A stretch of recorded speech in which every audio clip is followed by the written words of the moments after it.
twisted. They got great help from the center position, Coach. Well, they sure did. DeAndre Ayton, his greatness right now is right. the simplicity in which he's playing with. He knows his role, he accepts his role, and he plays exactly to what they need. He does the 3 R's. He runs the floor and puts pressure on the rim in transition. He is an absolutely tremendous screener, and then he has the ability to separate from the screen and roll quickly and deeply, catch and finish. And then defensively, he's very much improved. This is one of his 19 rebounds. DeAndre Ayton playing fantastic basketball. Hold on now. He doesn't belong on that list yet, but that just shows you the potential he has. Meanwhile, for the Milwaukee Bucks, just seeing Giannis Antetokounmpo back on the court was such a welcome sight. And he played 35 minutes. He's also the subject of tonight's Domino's pregame HQ. So for you, how did he look, and what does he need to do differently tonight? I thought he exceeded all expectations after that layoff and that injury. He looked quick and explosive here, powerful in knocking Ayton back and finishing over the top. The blow-by of the very good defender. What up, Yuki?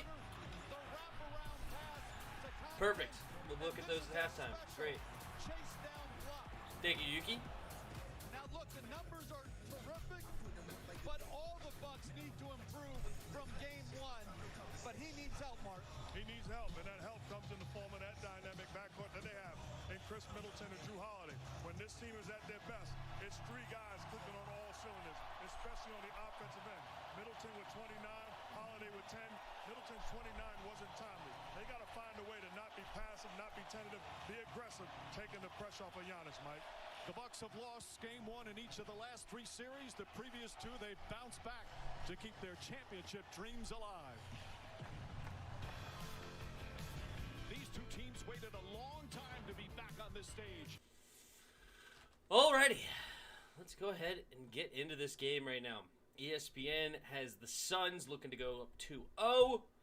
I agree, actually. I think they're going to hold home court, but I'm not counting the Bucks out. I think the Bucks will come back in game 2. But it should be fun. We should be getting started here soon.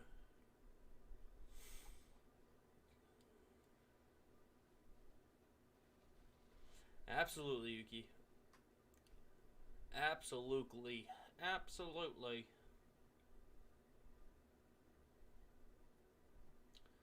Yeah, Suns and 6 is what I got too.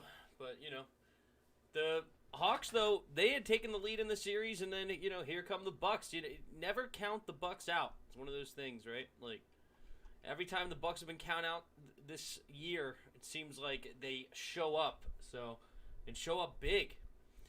You know, that's what they've done all postseason, you know. A lot of people had Miami beating them in the first series because Miami went to the finals the year before. They look like a strong team.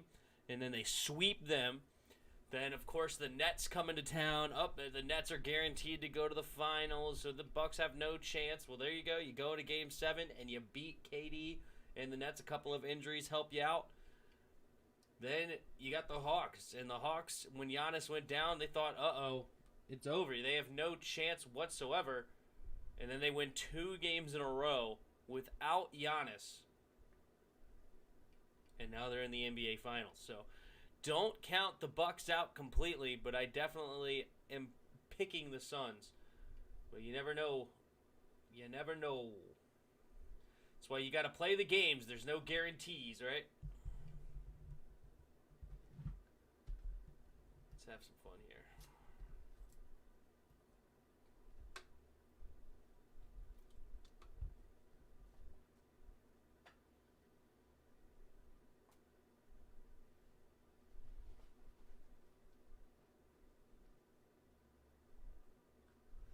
Sister FaceTimed me earlier.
NBA is terrible with its start time. Just terrible. It's like they don't even try.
Haven't been? Not too bad. Not too bad. Had a long day at work today, man. It was hot outside. Hot. I just sweat all day. It was terrible. It was kind of like, you know, just going from one extreme to the other, because then you went into the AC, and you were like, it was like super cold in there, but then you go outside and it's just muggy and just hot. Can't imagine that being too good for you, to be honest. Yeah, down there in Florida, I'm assuming the hurricane didn't hit too hard? Hurricane Elsa. What up, DRG? Just waiting for the game to get started. Out there in the desert of Phoenix.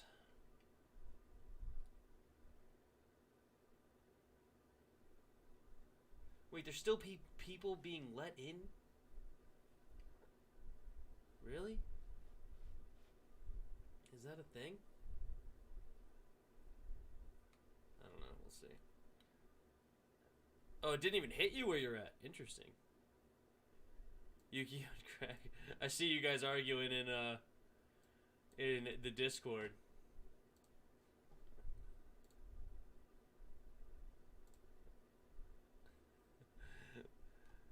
Going back and forth of who's playoff teams.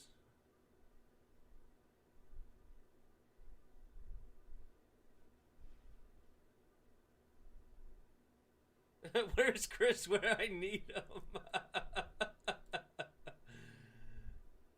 I'm here. Yes, the Browns are overrated, but still a great team. Interesting. Darkside thinks they're overrated as well. Browns, I mean, they were at 11-5 last year and won a playoff game. And, you know, unfortunately they couldn't beat the Pat Mahomes-less Kansas City Chiefs, but they were 11-5. All right, here we go. We got NBA tip-off. Boom! And Lopez wins the tip. Giannis has the ball. All right. Got a 0-0 ball game as every game starts. Giannis to Jrue Holiday. 3 off the back of the rim. No good. Tough shot, but within Drew's privy to shoot those. Pat Mahomes. All right, CP3 leaves it for Bridges. Bridges driving, and he's just going to get stolen by Giannis. Looks like he lost control of it. Giannis going coast to coast and dunking it from the inside circle of the free throw line, and the Bucks strike first, 2-0. Chris Paul, guarded by Jrue, getting a pick from Jrue. No, pick from Bridges, excuse me. Now Ayton getting the pick. CP3, he's going to lose it off his foot. Tough. Nobody came back for Jrue. Jrue's looking at everybody like, yo, why is nobody here for me to pass it into? What the heck? Giannis came back, giving it to Jrue. So it's 2-0. Jrue Holiday driving. He's going to pull up for mid-range jumper. Yes, sir. And the Bucks start out with a 4-0 lead. See if the Suns can't get on the board here. Devin Booker driving. Leaving it for Crowder. 3. Bang! And it's a 4-3 game here. Jay Crowder knocking down the three-pointer. Giannis looking to attack Ayton. Spin move. And slams it home. Big man. There's a big boy move right there. Saying, hey, Ayton, you got to get in the gym. CP3 looked like he traveled. I guess he got rid of the ball before he landed. CP3 blocked by Giannis. CP3 tried to do that signature mid-range fadeaway jumper that he's been doing all playoffs, and Giannis was having none of it. Jrue Holiday driving and gets the finger roll. And the Bucks jump out to an early lead here, 8-3. People forget, Bucks are a fantastic defensive team. Giannis, multi-time Defensive Player of the Year, multi-time MVP, can't count them out.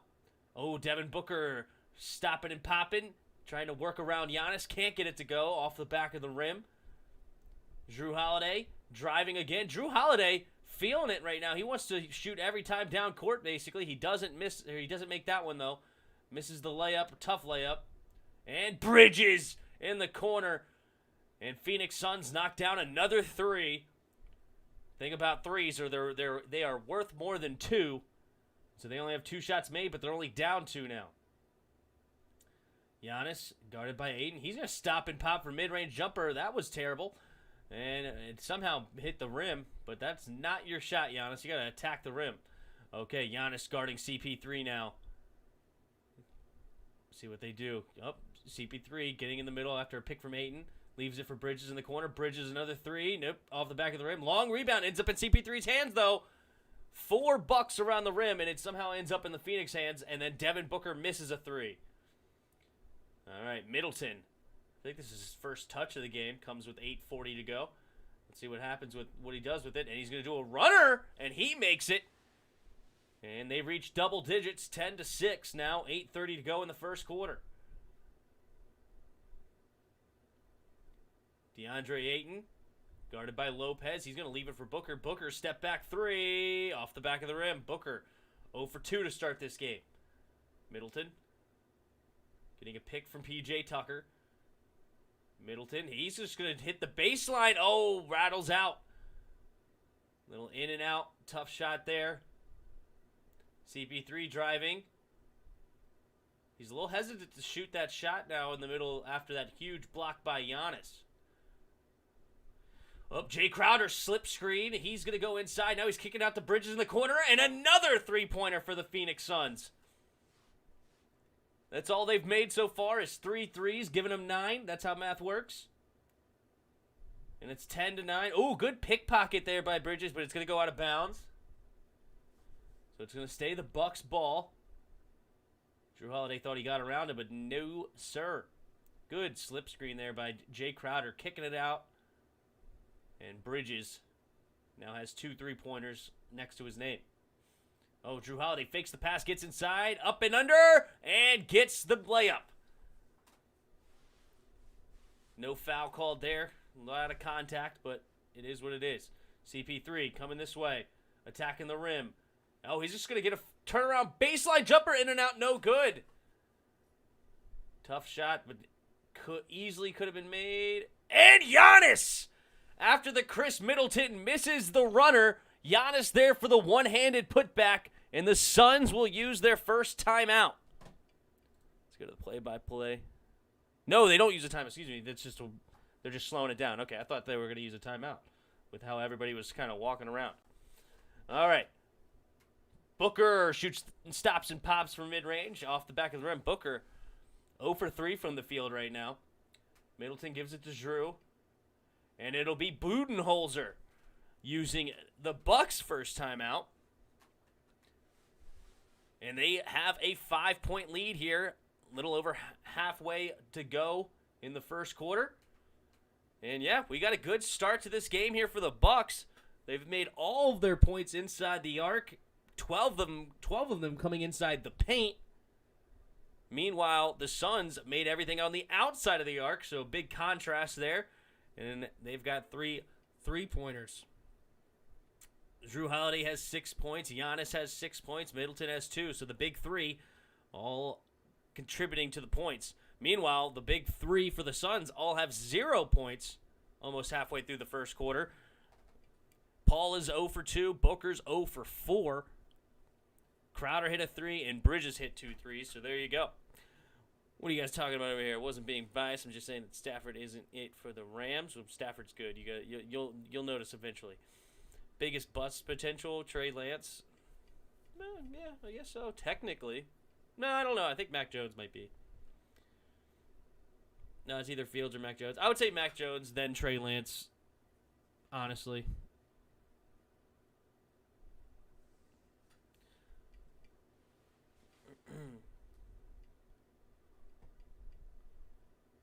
I wouldn't say Fields above Trey Lance. I think Fields should have a better, it should be less likely to be a bust. Not that it's impossible to be a bust, but just bust potential. Redskins man 10, what's up, dude? How you doing, man? You saying Suns in 4. That's it, man. Tim, didn't we talk about Stafford in the mod stream? I think so, but Stafford's good. I mean, I don't know. I don't remember exactly what you said, but it's good. I didn't realize that stream was about 49ers at first. I just heard moderators stream, so I thought, oh, okay, I'll hop in and hang out with you guys.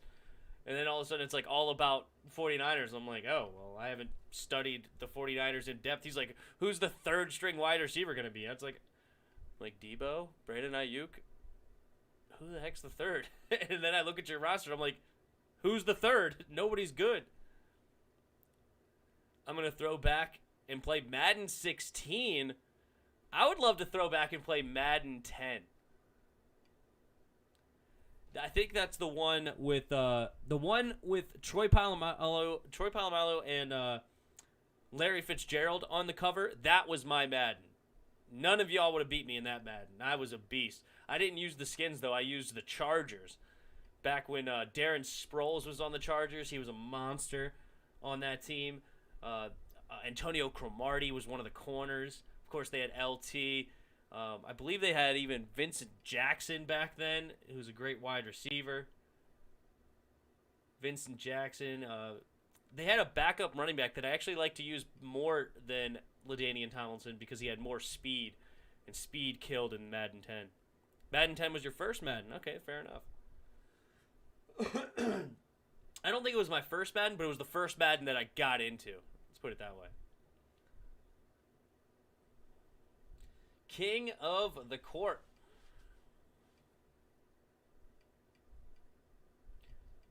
So CP3 has been really, really good, like great in some cases in this finals. I mean, in this playoffs. But I feel like a lot of people are hyping him up now. A lot of people. Malika Andrews, the sideline reporter. Drew Holiday getting inside. Pump fakes. Turnaround mid-range. No good. The fadeaway hits the back of the rim. Now here comes the Suns. Devin Booker, 3. Bangs! And that's three-pointer number 4 for the Phoenix Suns. And it's a 14-12 game now. Drew Holiday has it now for the Bucks. Gets it inside to Middleton. Middleton swings it out to Tucker in the corner. He doesn't like it. He pump fakes. He's driving, though, and gets the runner to fall. Hit the rim a couple times, but then finally goes in the cylinder at the bottom of the net. Devin Booker gives it to Jay Crowder. Crowder back to Booker. Booker guarded by Middleton. Gets a pick from 8. No, spins around. Trying to get inside. Slips it over to Jay Crowder for another 3. That one's in and out, though. Pat Connaughton enters the game. He gets the rebound. Middleton gives it. Nope, he's driving the baseline. Double teamed. He finds Drew Holiday inside. Can't get the layup. PJ Tucker gets the offensive rebound and gets the putback. 18-12 now. Bucks on top. 5:38 to go. CP3 gives it to Crowder. Oh, no, it's going to be out of bounds. Crowder missed it, couldn't handle the pass. And it hits the out of bounds line, so there's a turnover for the Suns. See what the Bucks can do with it. They're up 6 now with 5.5 to go in the first quarter. Drew Holiday backing him down. He's going to do a turnaround jumper from the baseline. No good. Back Connaughton, though. Keeps it alive. PJ Tucker in the corner. Gives it back to Middleton. Middleton guarded by Booker. Middleton between the legs. Turnaround. Kicks out to Tucker in the corner. Tucker hits the 3. And the Bucks hit their first three-pointer of game number 2. And now they have a 9-point lead all of a sudden. Devin Booker. Oh, almost lost it. Kicks it out to CP3. CP3 gives it back to Booker. Booker guarded by Pat. Devin Booker. Pump fakes. Kicks it out to Crowder in the corner. Crowder 3. Another three-pointer for the Phoenix Suns. They've started this game with 5 3-pointers. It's 21-15. Middleton guarded by Bridges. Got him on the baseline. Drives baseline, spin move, now fadeaway jumper off the baseline. Yes, sir. 23-15. Chris Paul inside. Oh, they're going to leave him open for a mid-range jumper, and that was easy. Nobody guarded Chris Paul. So, easy little 2-pointer there for Chris Paul, and Chris Paul gets on the board for the first time tonight. Drew Holiday. Driving, left hand, oh, misses it. Lopez gets the rebound, but he can't make the tip.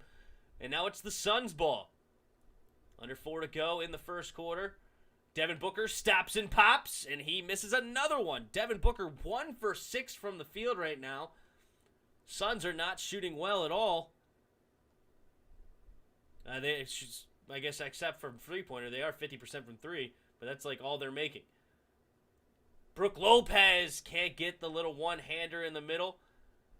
Goes in and out. Now it's Bridges again in the corner, and he misses a 3, and this is going to be out of bounds. Devin Booker tipped it, and then it went off of Middleton. Good hustle there by Devin Booker to get in there to make that rebound tough, and it keeps possession the Suns' direction.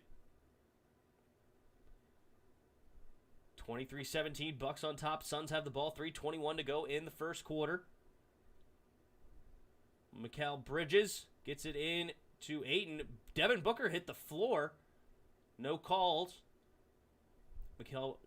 Cam Payne enters the game, and Cam Johnson. Cam Johnson with another 3. Phoenix Suns. They've made 7 shots. 6 of them are three-pointers, and that keeps them in the game 23-20. Pat Connaughton in the corner misses a 3, and that's the Suns' ball. They could tie this game up. Ayton, he's driving, and no good. Giannis the rebound, and it looks like it's going to be a foul on the rebound against Jay Crowder. And I guess this time it's the Suns are going to use a full timeout after the foul.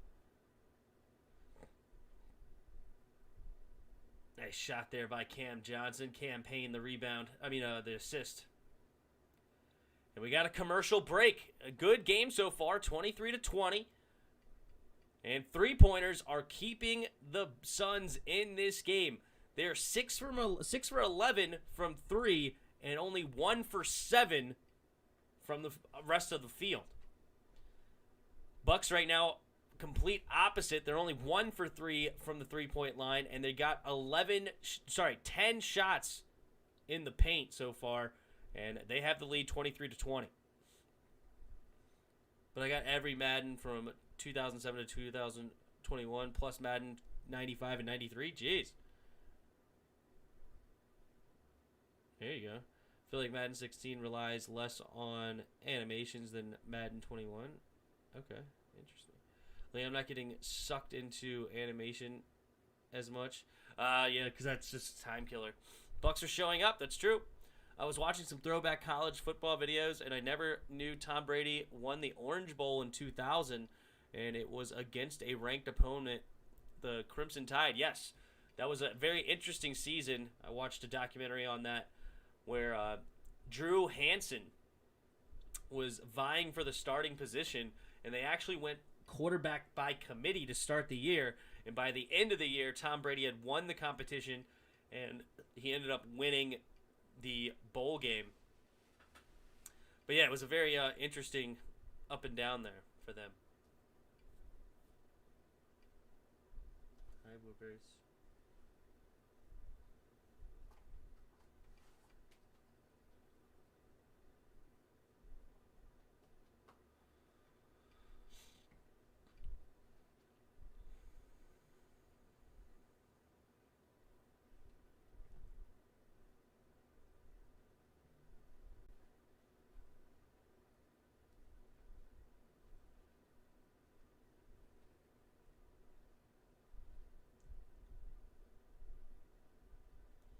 They got lucky because that kicker missed it by an inch. Gotcha.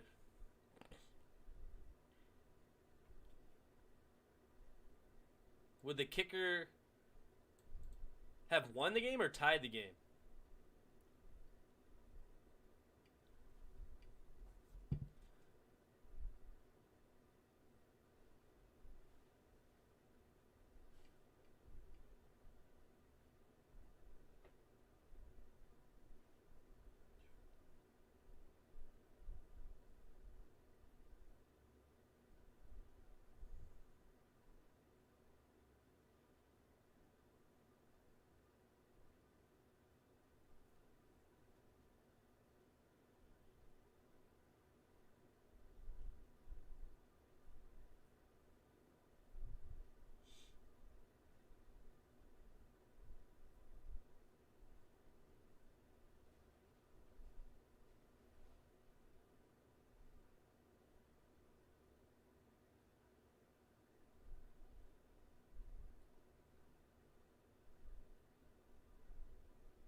All right, we're back in it here.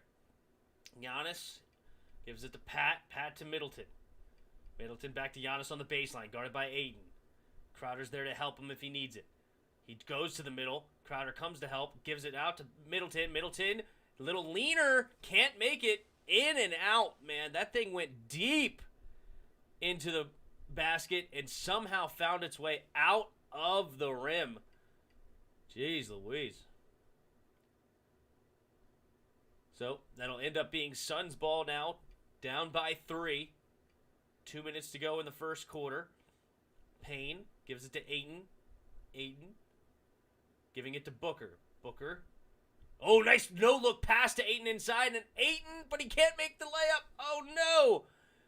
Giannis, it's going to be out of bounds off Giannis, so Phoenix will keep the ball. Great pass there by Booker, but Ayton couldn't connect. Madden 16 was our 2015 season, so we got Kirk Cousins, Alfred Morris, Chris Thompson, Pierre Garçon, Deshaun Jackson, Crowder, Jordan Reed, Darrell Young, D. Hall at safety. Oh, D. Hall at safety. Interesting. That year, don't we also have, like, Ziggy Hood? Do we still have Chris Baker that year, too? Oh, Portis with a nice block on Ayton. And now it's going to be a turnover from Craig. Giannis in transition. And They're going to call a foul and send Giannis to the line. Good night. Giannis's hands compared to his own head look freakish. Oh my goodness. Giannis has a tiny head for his body.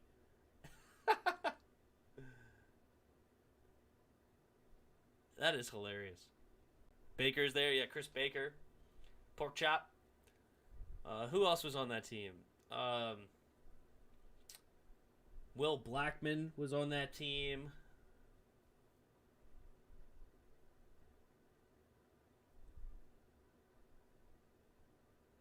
I'll have to think about it. Lennon Fletcher was still on that team too, wasn't he?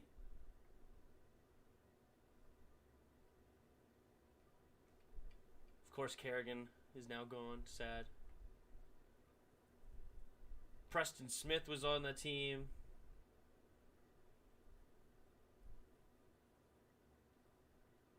Sean Laval was on that team. Terrible left guard. Of course, Trent was still there. Giannis makes the first one and then airballs another free throw. That's one. I made the over-under 4 for the finals. He airballed a free throw. That's one. Who thinks he'll get 3 more by the end of this series? So it's 24-20 now. 1:40 to go. Cameron Payne swings it. Now Johnson has it. Johnson leaves it for Craig. Back to Booker. 9 seconds on the shot clock. Cam Payne leaves a pick. And now Devin Booker's jacking up a 3. Bang! Big three-pointer there. The Suns right now are 7 for 12 from three-point land, keeping them in this game. Middleton is going to get it poked away. And it's going to stay. Or no, it's going to be Suns ball. Interesting. It looked like one of them poked it out. And they may go to the review board. No, it looks like they're doing some subs. Suns were looking to get in transition quick. Nice three-pointer there by Booker over Jeff Teague. So it's a 1-point game now with 1 minute left in the first quarter. Cam Payne driving, kicks it out to Crowder. Crowder swings it to Craig. Craig wide open 3. Bang! 8 for 13 for the Suns, giving the Suns their first lead of this game. Did they just give a warning to Mike Budenholzer? But here they are now trailing by 2 with a minute to play. And this is They stopped the clock here for some reason. I'm not sure what happened, but okay, they're resetting. Maybe the clock wasn't correct or something. I'm not sure. All right, Middleton gives it to Giannis inside. Middleton kicks it out to Pat. Pat in the corner, 3. Yes, sir. Bucks regain the lead right back. All right. 41 seconds left in the quarter. Devin Booker gets a pick. Now he's driving. Kicks it out to Cameron Payne. Cameron Payne, the lefty, way off. And there's about a 6-second difference between the game clock and the shot clock. Giannis and company is going to slow it down. Giannis has it at half court, guarded by Craig. 10 seconds now on the shot clock. Giannis looking to drive, kicks it to Pat. Pat drives, gives it back to Giannis. Giannis kicks it to Teague. Teague driving, and he's going to shoot a little weird shot. And Craig ends up getting a bucket. He got the offensive rebound and made the bucket with like 1 second left on the shot clock. Crowder has a good look for 3 to tie this game up in the first quarter and doesn't get it. And that is the end of the first quarter. Bucks 29, Suns 26. PJ Tucker and Giannis both have 7 points right now for the Bucks. Over there for the Suns, Booker has 6, but it's on 2 of 8 shooting. Crowder and also Mikal Bridges both have 6. But the big thing is right now that's keeping them in this game, 61.5% from 3, 8 for 14. Meanwhile, they're 1 for 9 from the rest of the field. They're 41% from the field, but yet 61% from 3 on 14 three-point attempts. They also did not get any free throw attempts, and that's a thing when you're playing on the outside all day, is you don't drive the basket and force the Milwaukee to play defense. So, interesting strategy, but the Bucks only have 2 points, and they've been driving the whole time. So the refs kind of swallowing the whistle right now. The Bucks had no personal fouls that quarter, and the Suns only had 2. So, not a lot of whistles blown. They're letting them play. I like that, honestly. I think it's good to let them play. Devin Booker played the whole quarter, all 12 minutes. No rest for him, and Chris Middleton did the same. Middleton has 4 points right now, 2 assists, 2 rebounds. And there you go. Did Fletcher retire in 2012? Really? Okay. I didn't realize it was that early. I thought he stayed longer. I've also watched a video of CMC dominating the Iowa Hawkeyes in the Rose Bowl and Tim Tebow beating the number 1 Alabama Crimson Tide. Back then, Hightower, Hernandez, Julio, Mark Ingram, Rashad Johnson, Joe Hayden were in college when Tim Tebow was there. Interesting. Wow, that's a pretty dang good team, and Tim Tebow knocked him off, huh? Tebow was a beast in college, there's no doubt. Great leader. Great college quarterback. Dual threat. The jump pass. The famous Tim Tebow jump pass.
Never knew Rashad Johnson lost his finger. It didn't look pretty. I don't even remember who Rashad Johnson is. I'm not gonna lie to you. Yeah, we'll see if he does anything in that case. We got Budenholzer. Tonight's coach's interview is brought to you by Verizon. Here with Bucks coach Mike Budenholzer. And Bud, we've seen a much more aggressive Drew Holiday on both sides of the floor in this first quarter. What was the main adjustment you wanted to see from him from game 1 to game 2?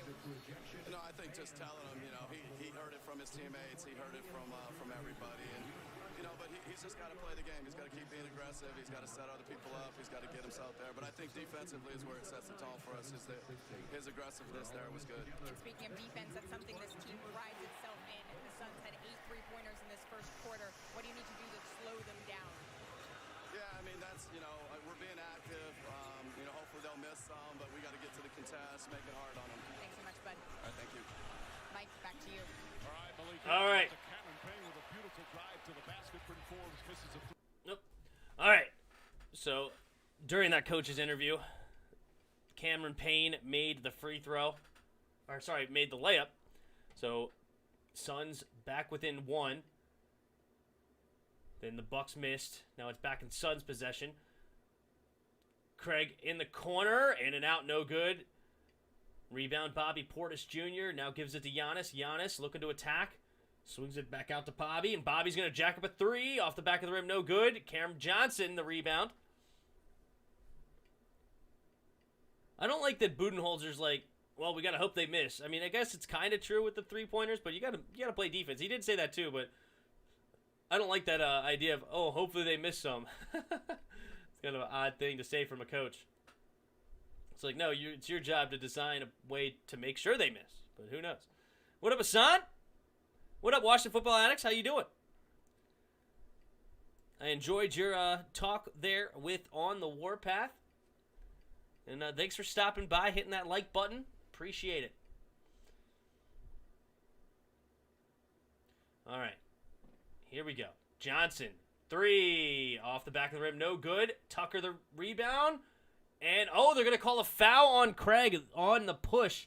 PJ Tucker fell out of bounds, but Craig is going to get called for the push. So it'll stay Bucks ball after the rebound.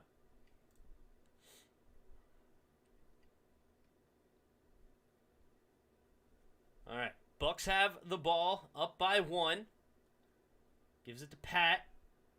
Pat looking inside, trying to get it to Giannis. Good denial there by Jay Crowder, but Giannis does find a way to get the ball. Working on the block. Giannis, turnaround, fade away, no good. And rebound ends up in Jay Crowder's hands. Drew Holiday tried to get that offensive rebound, couldn't quite handle it. 3-pointer on the other end by Cameron Payne, misses. Giannis the rebound. Forbes is going to jack up a 3. Way off. Too long, but ends up in Drew Holiday's hands. Drew driving, fade away, no good. Pat keeps it alive, though. Tucker the rebound. Forbes another 3. Bang! There you go. 32-28 now, Bucks on top. Forbes missed horribly the first time, but answers right back in the same possession with a big 3. CP3, guarded by Pat. Stolen by Drew Holiday. Drew Holiday going coast to coast and can't make the layup, though. Oh, no. Drew Holiday misses the transition layup. CP3 keeps it alive for the Suns, and now CP3 drives right at Giannis, high off the glass, and knocks it down. 32-30 now. Bucks with the ball, up by 2. Drew Holiday. Drew pump fakes, leaves it for Giannis. Giannis working on Cam Johnson, looking to drive, and no offensive foul, but he passes it to Drew, and CP3 gets the block, but it looks like they're going to call a foul and send Drew to the free throw line. Man, Cam Johnson, little sell job, honestly. He wasn't really in position. He wasn't set up. He was playing defense. Giannis went hard at him, and I'm actually glad they didn't call that. That's a call that you shouldn't make. That's weak sauce. You know what I'm saying? Drew Holiday misses a free throw.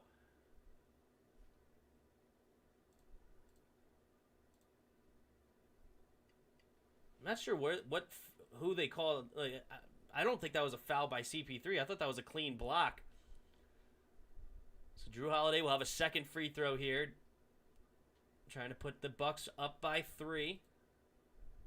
And he does. All right. It's got 33-32. Chris Paul driving. Stops and pops. Great stop there, leaving Drew in the dust. Drew Holiday just goes flying by, and CP3 makes the easy little 2-pointer. Drew Holiday coming all the way and blocked. I think that may have been blocked by Ayton, honestly. They said Drew missed it. I think Ayton may have got a tip on that. CP3 gives it to Cam Johnson, gives it to Booker. Booker guarded by Middleton. Going to get a pick from Cam Johnson. He's going to drive the lane. Good defense. Now it's double teamed. Lopez comes to help, and now they're going to call the foul. I think that was the first foul of the game against Middleton, against any Buck player, and that comes with 7:44 to go. Good call. Middleton come down hard on him. Honestly, could have called the foul earlier. Ayton kicks it out to Mikal. Mikal, he gets inside, fade away, shot is made. All right. It's 34-33 Phoenix now. Under 8 to go in the second quarter. Middleton has it. Middleton leaves a nice alley-oop for Brook Lopez. Lopez slams it home. Bucks get the lead right back. The real MVP is what I call Brook Lopez. CP3 gives it to Ayton. Ayton leaves it for Booker. Booker. He's going to stop and pop from 3. Too short. But he follows his own shot, gets his own rebound. Booker Kicks it out to Cam Johnson in the corner. Johnson! Yes, sir! Johnson puts the Suns up by 2. Unbelievable shooting right now for the Suns. They are 9 for 19 from three-point range. Oh, Mikal Bridges gets the steal. Devin Booker in transition and goes all the way, blocked by Drew, but a nice follow by Cam Johnson, and DeAndre Ayton gets the slam dunk. Good follow, but nice block by Drew Holiday on Devin Booker. Unfortunately, it does not turn into an actual stop, but still good hustle there on defense. And Drew Holiday, Devin Booker was looking for a slam too, and Drew Holiday said, no, not in my house. But Cam Johnson followed the transition, gets the rebound, and gives it to Ayton for a slam dunk. And the Suns will take a 4-point lead into the timeout. Bucks take the full timeout. Bucks started off strong, but they have definitely fallen off. And meanwhile, the three-pointer is keeping the Suns alive, and now they take the lead. What's up, bro? Good, man. Watching the game and showing you back some love. Appreciate it. Good gridiron, enjoying a drink and the game. There you go. Got to get a little beverage. Just woke up. I actually got my second shot of vaccine, and the only side effect I'm feeling is being sleepy and tired most of the day, but I'm chilling, watching the game. And Tim, well, thank you. Appreciate you stopping by, Hassan.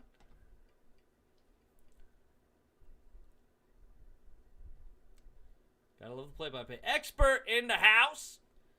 Been doing homework and watching your stream. Appreciate it. Appreciate it, bro. Thanks for having the stream up.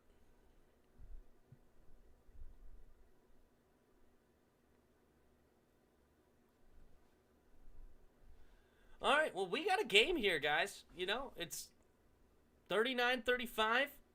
Honestly, I think you got to feel good if you're the Suns. The Suns, you're not actually playing particularly well. You're 9 for 19 from 3, but 6 for 15 everywhere else. And you haven't been to the free throw line once. You are winning. No, you're not even winning that. You're not winning the rebound game. You are winning the assist game, which is good. What about turnovers? You got 2 turnovers for the Bucks. You got 5 turnovers for the Suns. Yeah, I mean, you're really not winning any facet of the game, and yet you have a 4-point lead. Suns looking strong. Yeah, homework. We're in the summer. Summer classes, bro. College sucks.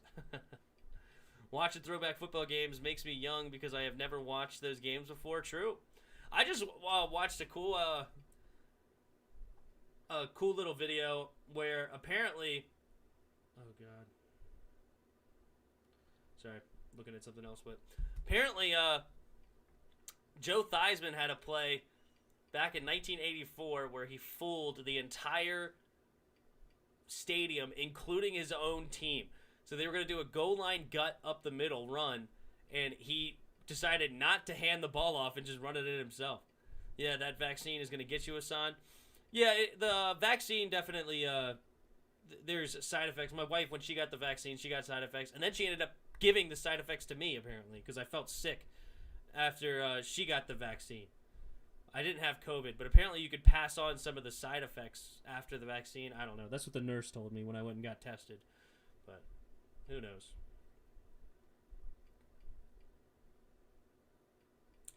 Who knows?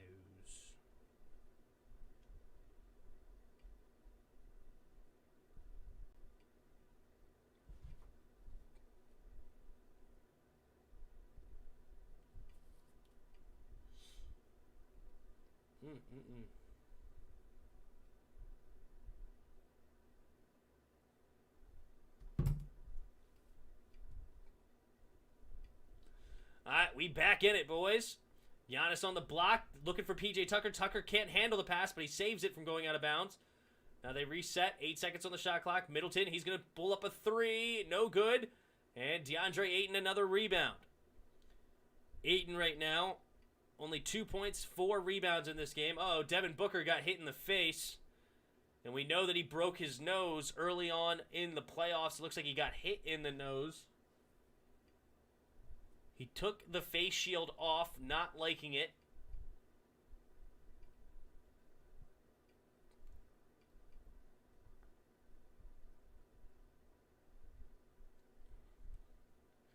Yeah, Drew Holiday. Ooh. Swiping across his face. Ugh. I only flinch like that because it really wasn't that bad. But when you have when they have a broken nose, you can just feel their pain. Cam Johnson 3, no good. Giannis a rebound. Giannis decides to keep it. He's driving, and he's going to attack right at him, then kicks it out to Lopez. Lopez looking for Giannis again, gets it back to Giannis. Giannis going to pull up a 3. No good. Lopez, the offensive rebound, and put back is good. 39-37, 6 minutes to go in the second quarter. So it's a 2-point ball game. Suns on top with the ball. Nice pass by CP3, but Ayton is not going to get it. He didn't even get a shot attempt. It got stolen. And Giannis is going to get fouled in going the other way. Looks like he will go to the free throw line for 2 shots.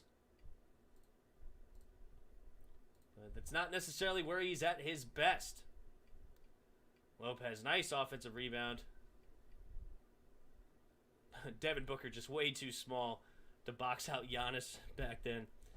Tim, have you got the vaccine? No, I have not gotten the vaccine. I went to go get the vaccine one day. I was like, you know what, I'll go get it.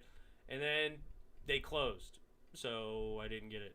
And then I just haven't been back, so. Honestly, I'm just not worried about it, if we're being completely honest. It's like, it's up to you guys if you want to get it. I don't feel like one way or the other about it. If you get it, cool. If you don't, I don't care. At this point, I feel like, hey, if you're worried about the virus, go get the vaccine. Giannis makes the second free throw. If you're within, certain age groups and you don't feel like getting the vaccine, okay, don't get the vaccine. It's just like the flu shot, the flu vaccine. People don't want to get the flu vaccine, then don't get the flu vaccine. I don't care. DeAndre Ayton attacking. He does not make the layup. Lopez saves it from going out of bounds. Bucks down 1 with the ball now. Giannis looking to attack. He leaves it for Lopez. Lopez wide open, straight on. Oh, no good. Tucker the rebound, though, and he can't get the putback.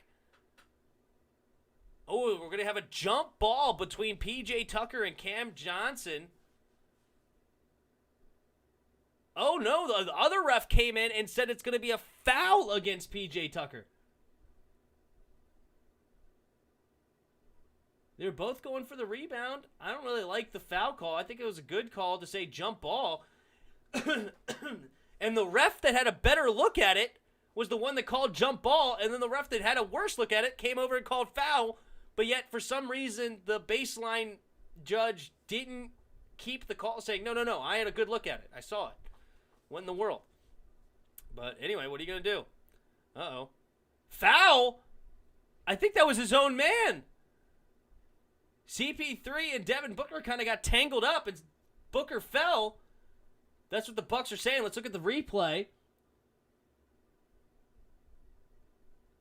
Oh, they're going to call a foul with Drew Holiday running into Devin Booker on the pick. And then Devin Booker ran into CP3. So I guess they say Drew Holiday personal foul for a charge, I guess, on defense. Because he fought through the pick.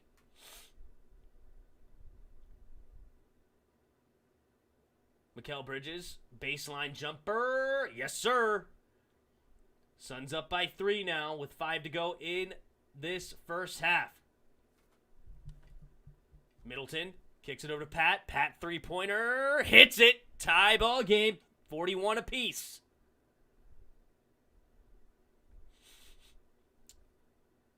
Devin Booker walking it up court. Getting a pick from Ayton. Step back. And I think his foot was on the line. Let's see what they call it. For now, they call it a three-pointer. That, to me, looked like his foot may have been on the line. See if they review that. Middleton can't knock down the mid-range jumper. For now, it's 41-44. 4:20 to go in the first half, giggity. Crowder, leaving it for Crowder. And Crowder can't make the mid-range jumper. Giannis, the defensive rebound.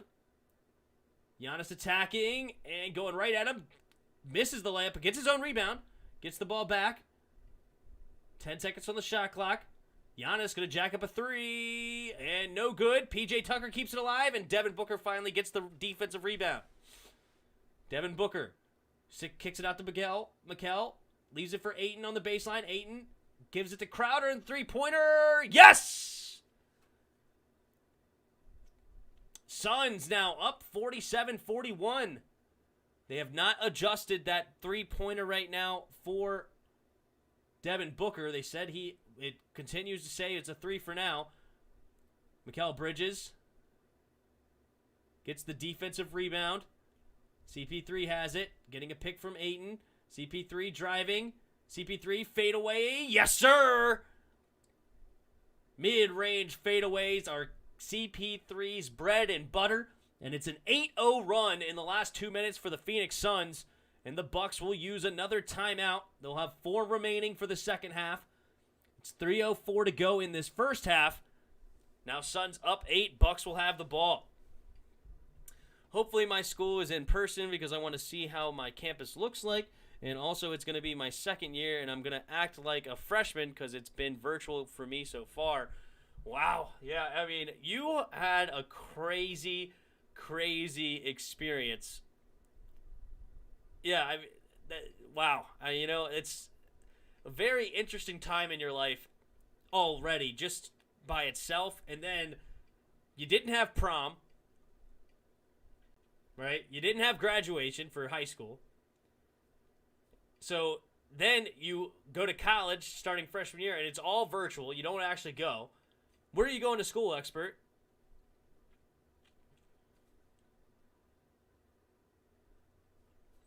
Yeah, that's a wild time, to be honest with you. Yes, all right, see, now it's 48-41. They did adjust that Devin Booker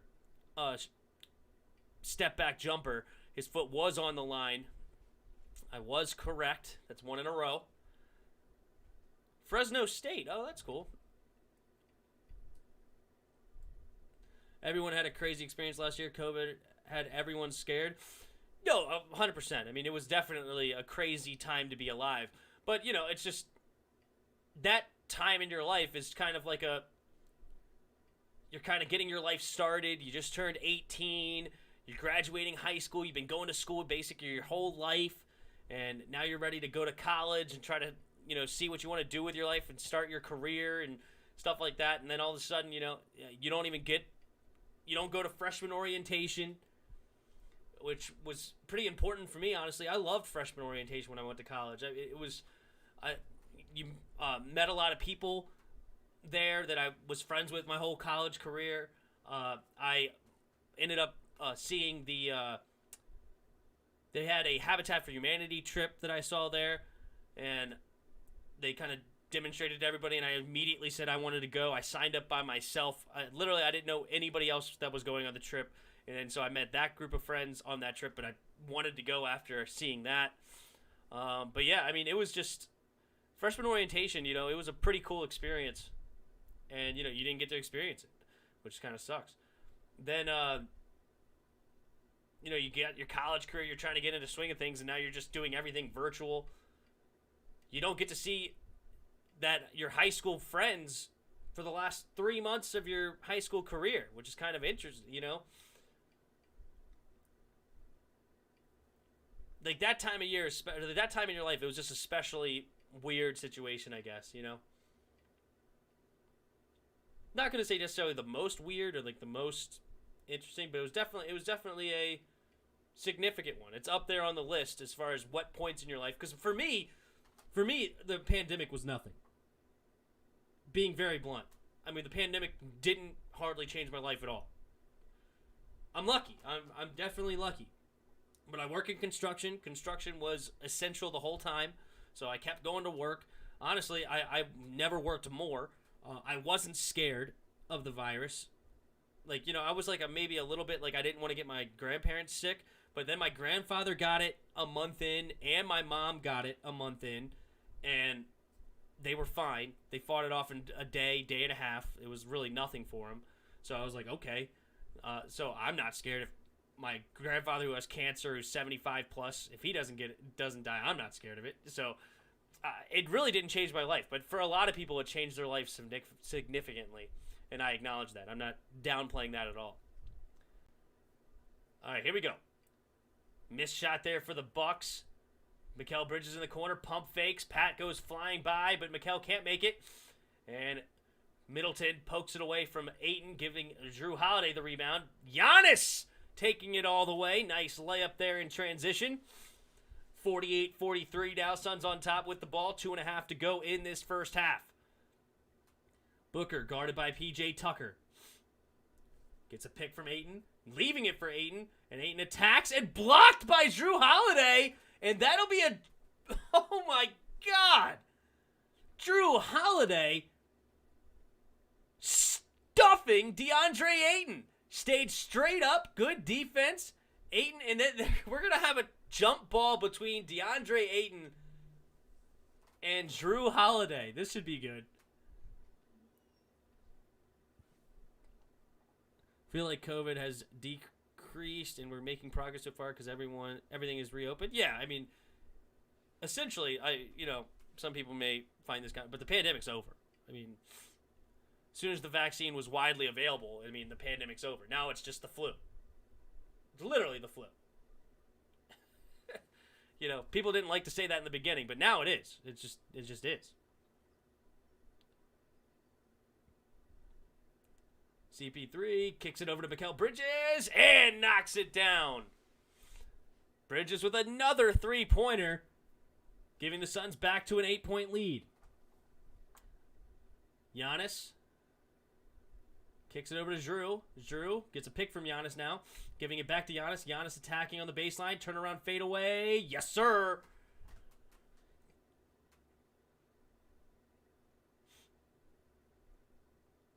Devin Booker bringing it up for the Suns. Up by 6. Getting a pick from Ayton. Devin Booker.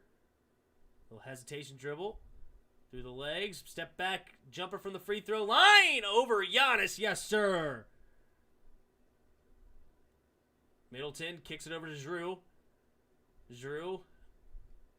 Driving. Left hand layup. No good. The finger will knock it, but he gets his own rebound. Good job, P.J. Tucker, keeping it alive. Drew now just goes back to the three-point line, left open, but he can't knock it down, and Crowder the rebound. All right, we have a minute to go in this first half. Chris Paul, guarded by Giannis. He's going to jack a three right over top of him. Feeling good, but no good. And Middleton gets the rebound, kicks it up to Drew. Drew. Uh-oh, we're going to get tangled up. It looks like it's going to be a foul.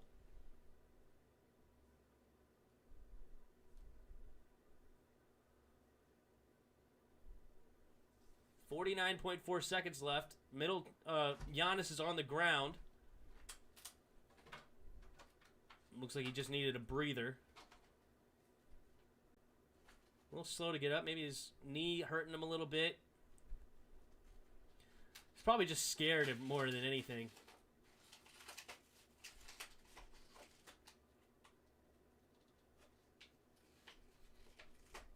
Oh. CP3, I think he sold the charge, but they didn't give it to him.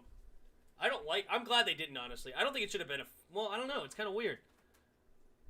I don't know if there should have been any foul call on that. I don't know. I don't like these flopping, man. You play in the paint, you body them, you get in there, you post up. It's like when somebody goes to post up, you just fall. I mean, don't call the foul there, Oh, stolen by Ayton. Jay Crowder has it, leaves it for CP3. CP3 going, leaving it for Booker. Booker kicks it out. Good ball movement. Mikal Bridges gives it back. CP3 in the corner. Back to nice ball movement. I love this. Good defense, though, by the Bucks. Staying alive. Crowder to Bridges. Bridges to Ayton. Ayton gets the and one. Great ball movement by the Suns. The Bucks played 23 seconds of great defense, but it was the last second that they got a foul and one on DeAndre Ayton. Yeah, Jrue Holiday was down there with him, and it was P.J. Tucker that ends up getting called for the foul. And good foul call it was. And Ayton will go to the line for a three-point play to make this an 11-point game before half. It's 14.9 seconds left in the first half here. Ayton makes the shot. All right. 56-45. I think that was the first free throw attempt for them. It was. That was the first free throw of the game with 14.9 seconds before the half. Again, they stopped the clock. What is going on? It's really weird. All right, here we go. Middleton. Gives it to Giannis. Giannis kicks it to Jrue. Jrue swings it back to Middleton. Middleton's going to shoot three with no time left and misses it. No foul called. And that is your halftime score. 56 for the Suns, 45 for the Bucks. Low-scoring affair. The Suns had a really good second quarter there. They actually were down by 3 at the end of one and now take an 11-point lead. So, big swing there. And we'll go to halftime. What up, Spoil? Shout out to Tim and I told you that all you got to do to beat the Bucks. Middleton is on the clamps. True. Well, apparently what you got to do to beat the Bucks is make 11 three-pointers in a half. I mean, good grief. They made as many three-pointers as they did other shots in this half, and that's how you get an 11-point lead. And they played good defense. I mean, 4 for 16 right now for the Bucks from 3 is not good enough. 19 for 53 from the field as a whole. And you have 12 offensive rebounds, and you don't have a lead. I mean, that's pretty bad. It's pretty bad. Yes, reaction time. First I'm going to go let my dog out. I tried to let her out before I went on stream, but she wasn't interested in going out, apparently. But she hasn't gone to the bathroom since I fed her, so I know she has to go to the bathroom eventually. So I'm going to let her out real quick. Yeah. I'm going to let you out. You want to go outside? Yeah, let's go outside.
All right, what's up, guys? Sorry about that. All right. Yeah, who let the dogs out? Nice. All right. I think we have time for one little thing. Let's see. So we got top 10 quarterbacks. You know what? His top 10 running backs was so bad. Let's watch it.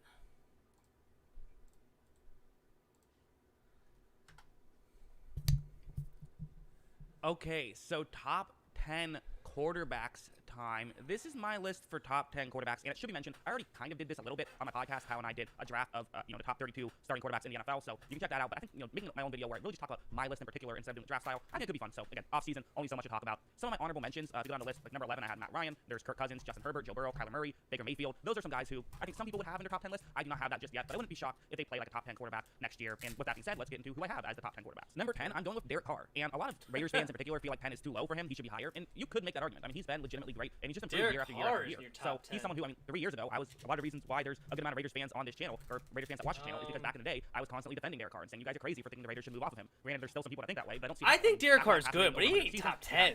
He's good for 4,000 yards. He takes care of the football for the most part. Derek Carr's not top 10. He does everything you want in a quarterback. There's really not a lot of criticisms, and I think the main criticism who did he say was not in the top 10? Than Derek Carr himself. He's fantastic. Number 9, I'm going with Dak Prescott right here. Dak Prescott has had some legit great years for Dallas. I mean, 2019 in particular, he had just shy of 5,000 yards with 4,900, 30 touchdowns to just 11 interceptions. So everyone talked about that hot start last year, and obviously he wasn't going to throw for 6,000 yards even if he was healthy. But he was still a really good player, and I think that there is a lot to like about Prescott. He's kind of in that weird range of he's not good enough to be considered elite, so he is going to take some criticism, but he's one step below that. He is very good, similar to a Derek Carr. I think those guys are both in sort of the same boat. Number 8, I am going with Matt Stafford. Stafford actually isn't coming off of his best season, I would say, but still has done a lot very well, of course. I'm okay with Stafford. Years. Obviously, he had that 5,000 yard season all the way back in 2011. Kind of crazy that's happened so long ago, but he's still been a consistently very good quarterback who hasn't had a lot of support around him for a very long time. I think that, again, he's someone who maybe his numbers these past few years haven't been fantastic. In fact, if you look at it, he's had double-digit interception seasons from every year going back to 2010. The only exception was in 2019 when he was hurt and didn't play the whole year. So there is that. That is a fair thing. You could argue he turns the ball over too much, but as a whole, there's not a lot of other criticisms. I think Stafford's really good. Number 7, I am going with Ryan Tannehill right here. I know a lot of people would have him lower. I think I'm higher on him than most, and I think people talk about it.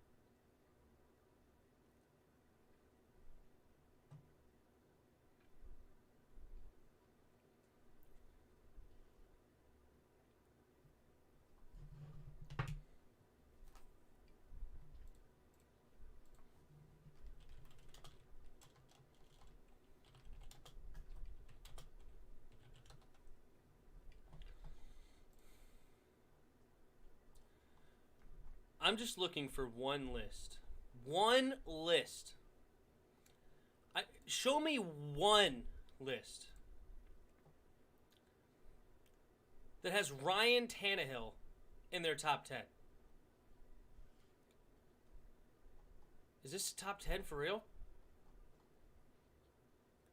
Tannehill is not a top 10 quarterback, let alone, what do you say, 7? Say, well, who wouldn't be good with Derrick Henry as quarterback? Well, for one, Marcus Mariota, he wasn't good, and Derrick Henry wasn't good when he didn't have great quarterback play. So it works both ways. Yes, Tannehill's numbers jumped with Derrick Henry, but you look at Derrick Henry's numbers, they were nowhere near as good as they have been once Tannehill got there. So having a good quarterback is just as important as having the Derrick Henry. It works both ways. And I mean, I really do get it. Like, I get the argument that his bulk numbers aren't necessarily outstanding, but I would argue that his efficiency is outstanding. I mean, you look at 33 touchdowns to just 7 interceptions. That's a great ratio. So yeah, he's not throwing for 5,000 yards, but he doesn't have to because he has a back who will run for 2,000 yards. And me personally, I do care more about a quarterback who's going to do great in a great situation than a quarterback who's going to do great in a bad situation. So yes, the stuff around him does help, and that's why he's not a top 6 quarterback, but he is still very good. So that's why I have him. Number 6, I'm going with Josh Allen. Again, I think some people would have him higher than who I have him. Josh Allen at 6 might be a little low. Still great. To me, this is the elite tier, 6 and above. I think these guys are already top of the league. The one I think concern is, how repeatable is this? He was great last year, but it's only been one season. And is he going to continue to be this great, or will there be some regression? Other than that, though, he is still going to be very good. There's no argument there, I don't think, because his, once he got the deep ball accuracy down, and just his accuracy in general really improved from year 2 to year 3. And it was a pleasure. I think Josh Allen right now, he was able to use his legs, but not too much. Usually he would just use it to find more let me time to then throw the ball downfield. I think he should be a top 5. There was some good, there was some I got to bad. think about who 10 interceptions, but he's got to sell me on who he puts in the top 5. Is he going to put Baker Mayfield? I have Lamar Jackson, who again some people would have below Josh Allen. And remember what I said when talking about Ryan Tannehill? What I said is I care more about. So who's the top 4? Okay, so top 5, or so Lamar Jackson's top 5. So he's got to have Aaron Rodgers, Pat Mahomes, Russell Wilson, Tom Brady. I guess is his top 4. Like, when everything is going right, as opposed to he has Tannehill over Baker Mayfield. I know he said he didn't want to include Kyler Murray.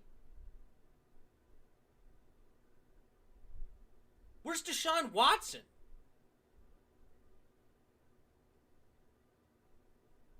Where's Deshaun Watson? Hold up. So that means Tom Brady, Deshaun Watson, Russell Wilson, Pat Mahomes, or Aaron Rodgers. One of those 5s is not in his top 10. Unbelievable. All right, we got to get back to this game. We got to get back in this game. All right, here we go. We're good. All right, Devin Booker. Swinging around. Jay Crowder has it. Now CP3 has it. CP3 guarded by Giannis. 7 seconds on the shot clock. Getting a pick from Ayton. CP3 swinging it to Mikal Bridges. Mikal Bridges gets inside. Little mid-range jumper is good.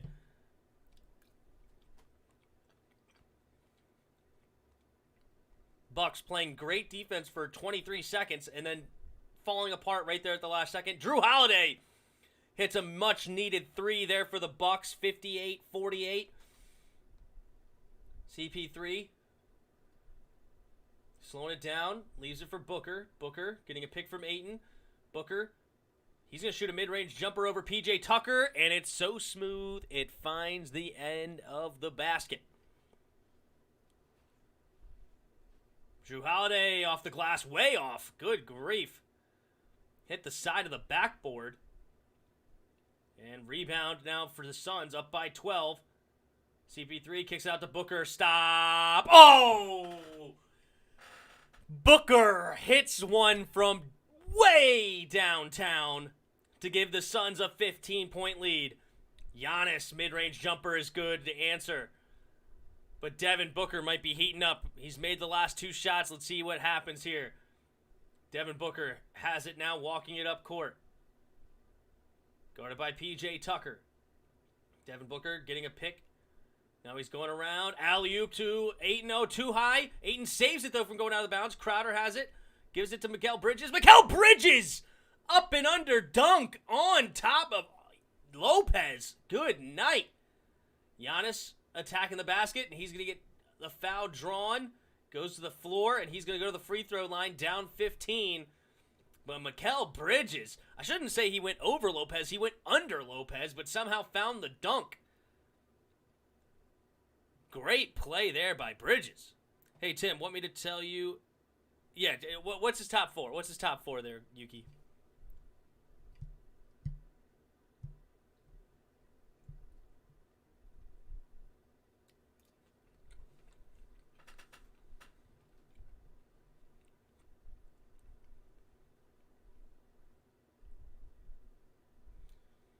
Giannis' free throw attempt is up. And off the back of the rim, no good. Giannis has really struggled from the free throw line. He's a 70% career shooter, but not in this playoff so far. Good night. Giannis.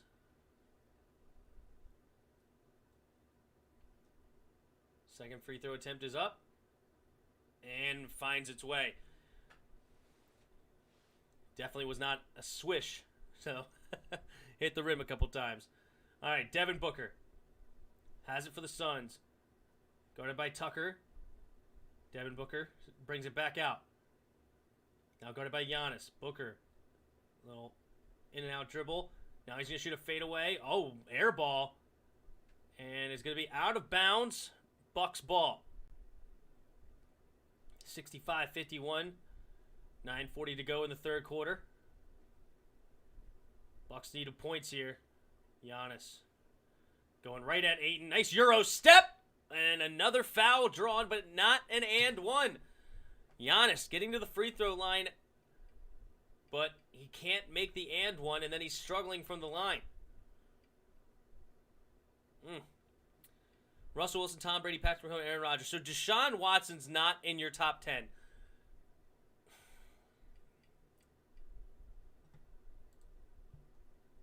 That should be one of the top comments, right?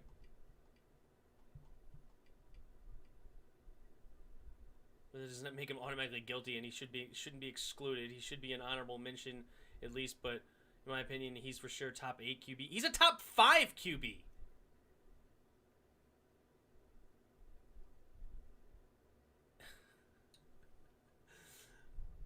Watson's a top 5 QB.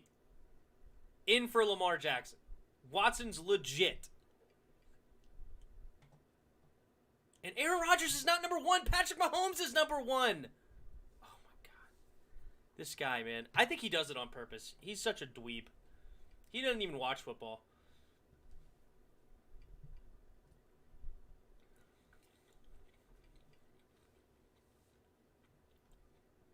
Derek Carr in your top 10 over like Kyler Murray or Baker Mayfield. Ridiculous. Missed shot there by Booker. And again, Giannis went 1 for 2 from the free throw line. Giannis 3. Yes! Giannis hits a big 3. They're still down by 10, but that was huge. Needed that. Now they need to stop. CP3, alley-oop. And no good. Good defense there by Lopez. Making it adjust. Giannis! Oh, my goodness. Is he going to get foul called? Yep, Crowder the shooting foul, so Giannis will go to the free throw line yet again. I love the fact that Giannis is not afraid to shoot the 3. You know, if Ayton's going to give him that much room, hit the 3-pointer in his face. Well, he does podcasts and stuff. I'm kidding. I'm sure he watches it. I'm just... His top 10 list is just not good. Not good at all. Giannis' first free throw attempt is up. And good. All right. He has a chance to go 2 for 2 here. Let me not jinx him, but hey, let's see if he can make a second free throw in a row. Every time so far, he's gone 1 for 2.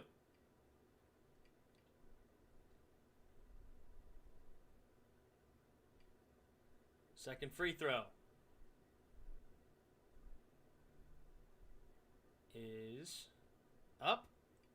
And good! He goes 2 for 2. Yeah! All right, we're down to an 8-point game.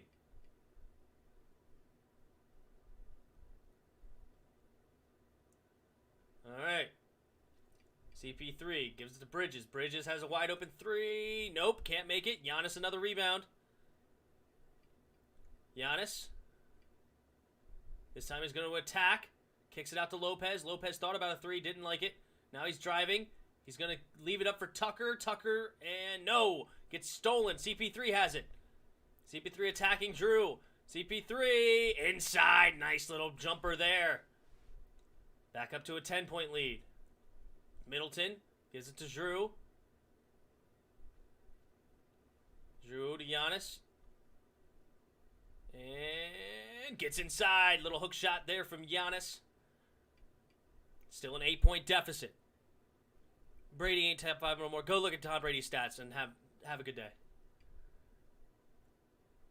And CP3 hits a 3. That's a nice one there. Is that his first attempt? No, it's 1 of 2 for CP3. The last 2 games, Chris Paul has been incredible from the 3-point line. And that continues for now. Giannis, between the legs, attacking the basket. Turn around and easy lay-in. Giannis looking to take over here. Giannis has made, I don't know, the last 12 points right now. Jrue Holiday made the 48th point. Now we're up to 61. Giannis has made the last 13 points. CP3 leaving it for Ayton. Ayton gets blocked by Lopez, but they get their own rebound. 3 seconds on the shot clock. Kicking it over. Wide open Bridge in the corner. No! In and out. Can't knock it down. 7 minutes to go in this third quarter. Middleton gets a pick from Jrue. Spin move by Middleton. Middleton kicks it out to Giannis. Giannis is going to take a 3. And no good. Lopez gets the tip. Nice tip rebound there by Lopez. Not even trying to make it. Just trying to keep it alive. And it finds its way into the bottom of the net. Booker guarded by Tucker. Gets a pick from Ayton. Booker inside, kicks it out to Crowder. Crowder driving the baseline, and blocked by Lopez, but Ayton the rebound, and Ayton's going to get fouled. Lopez with big back-to-back blocks here. But it looks like Ayton will go to the free throw line. Foul was on Chris Middleton. Yeah, Giannis has 13 points this quarter, all coming in a row. He had 12 in the first half. Giannis is all of a sudden up to 25 points with 10 rebounds. Got his double-double. And it's a 70-63 game, but Ayton has 2 free throws pending. I can't believe he has Tannehill better than Matt Ryan. Yeah, Matt Ryan and Deshaun Watson. There's another great one. Matt Ryan. Yeah, how is he not on the list? I would put Carson Wentz in there on the list, even though that's Like, I wouldn't. Wentz is not in my top 10, but I would put him in there before Tannehill, and I'm dead serious. Who else is in this conversation? Kirk Cousins could have gone in instead of Derek Carr. Kirk Cousins had a great season, but again, he's not in my top 10. But yeah, it doesn't put people in like Kyler Murray. Who else?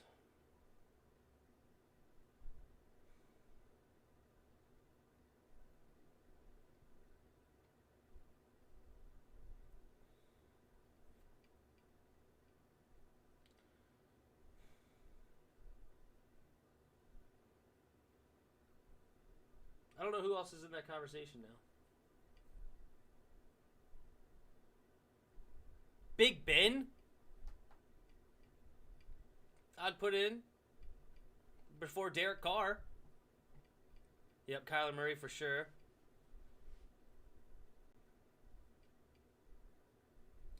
Baker Mayfield? Yeah. Exactly. I mean, this is just some craziness to me. Craziness.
Better than Prescott. Great points, man. Great points.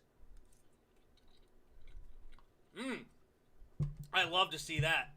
Giannis on the bench saying, we are not going out like this. Punching chairs.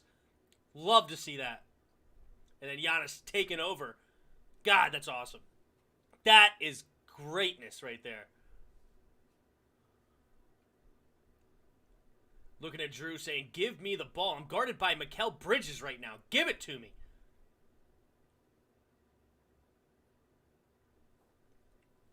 Most points in the paint the last 25 playoff seasons. Giannis is only behind Shaq. Very different ball game than most. Punching chairs still going to lose. Well, we'll see. Let's see. I love it. 25 points in 24 minutes. Oh, Ayton missed a free throw. Hey, hold up. Don't sleep on the Bucks yet, Jairus.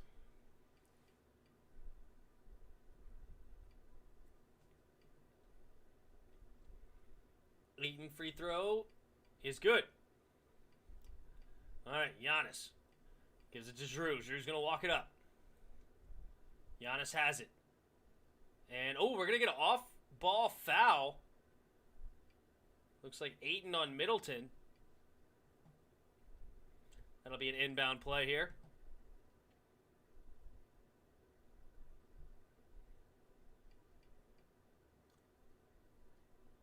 Puts the Bucks in the bonus here. All right, Giannis. Looking to attack Crowder. Spin move, kicks it out to Middleton. Middleton three. Bang! 71-66. 5-point game after being down 15. Bucks trying to claw their way back in. Uh-oh. Storm watch. Don't interrupt me for a storm watch. Nobody cares. Let you know, I know you're watching the game here. There is a tornado warning in St. Mary's County until 11 o'clock. We are going to cover this on our sister channel, WJLA 24/7 News. It is Channel 8 or on WJLA.com. Again, a tornado warning for St. Mary's County. We're going to be covering this live on I live in Prince George's County. I don't care about St. Mary's County. WJLA 24/7 News. Go there for the latest. We're going to keep the crawl running on the bottom of the screen for now.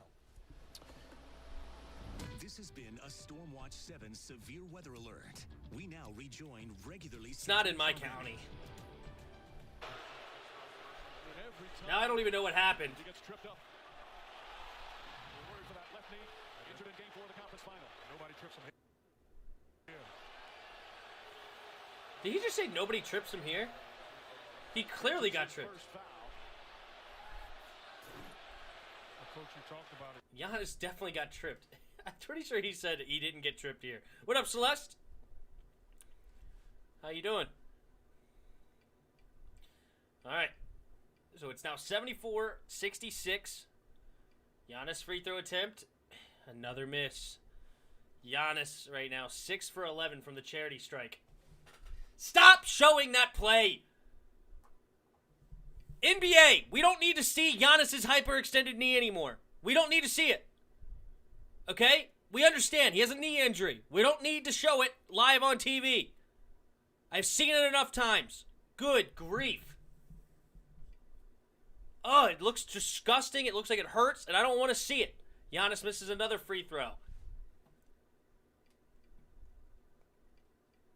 Devin Booker. Step back, mid-range. Got it off the glass, and Suns up by 10 again. 76-66. Middleton. Giving it to Drew. Drew getting a pick from Giannis. And Drew, mid-range jumper off the side of the rim. No good. Mikal Bridges the rebound. CP3. Fighting around Drew. Getting inside. Giannis gets the block. All right, we got a 5-on-4. Giannis kicks it out to Pat. Pat, three-pointer in the corner. Bang! Big three-pointer there by Pat Connaughton.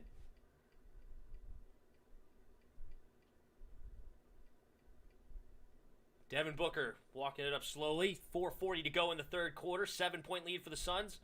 Devin Booker kicks it out to Bridges. Bridges three, and no good. Look like Chris Middleton the rebound. Middleton getting up. No, he's just going to jack up a three, and no good. Jay Crowder kicks it up to CP3. CP3, good hands there by Drew Holiday to slow down the offense. Suns will slow it back up. Oh, Devin Booker will jack up a three right in Chris Middleton's face, putting the Suns back up by 10.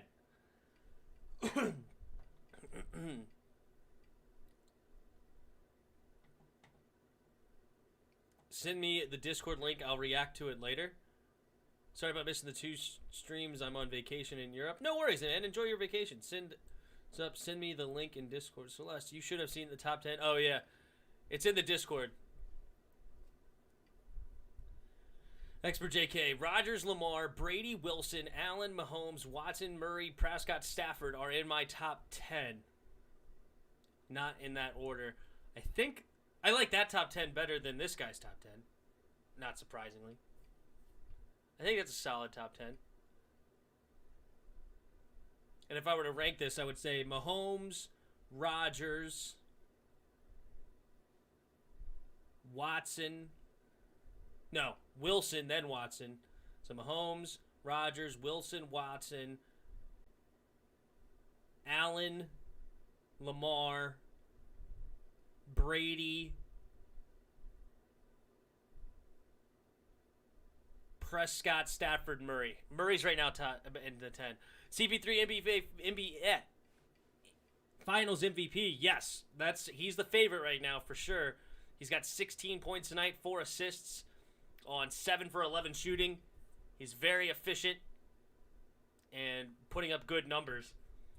Devin Booker just hasn't been efficient enough to really solidify a spot. He is 20-6 right now, but we'll see if he can maybe finish out this game. But right now, Devin Booker is behind. Tim says Bucks wins 2 games. LOL, child's play. I picked the Suns to win this game, and I still have the Bucks winning 2 games. It's fine, though. It's called home court advantage, Chris. Home court advantage. Maybe you've heard of it once in your life. Maybe once.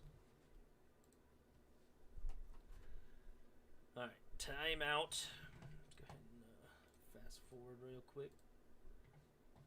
Bucks just don't have enough.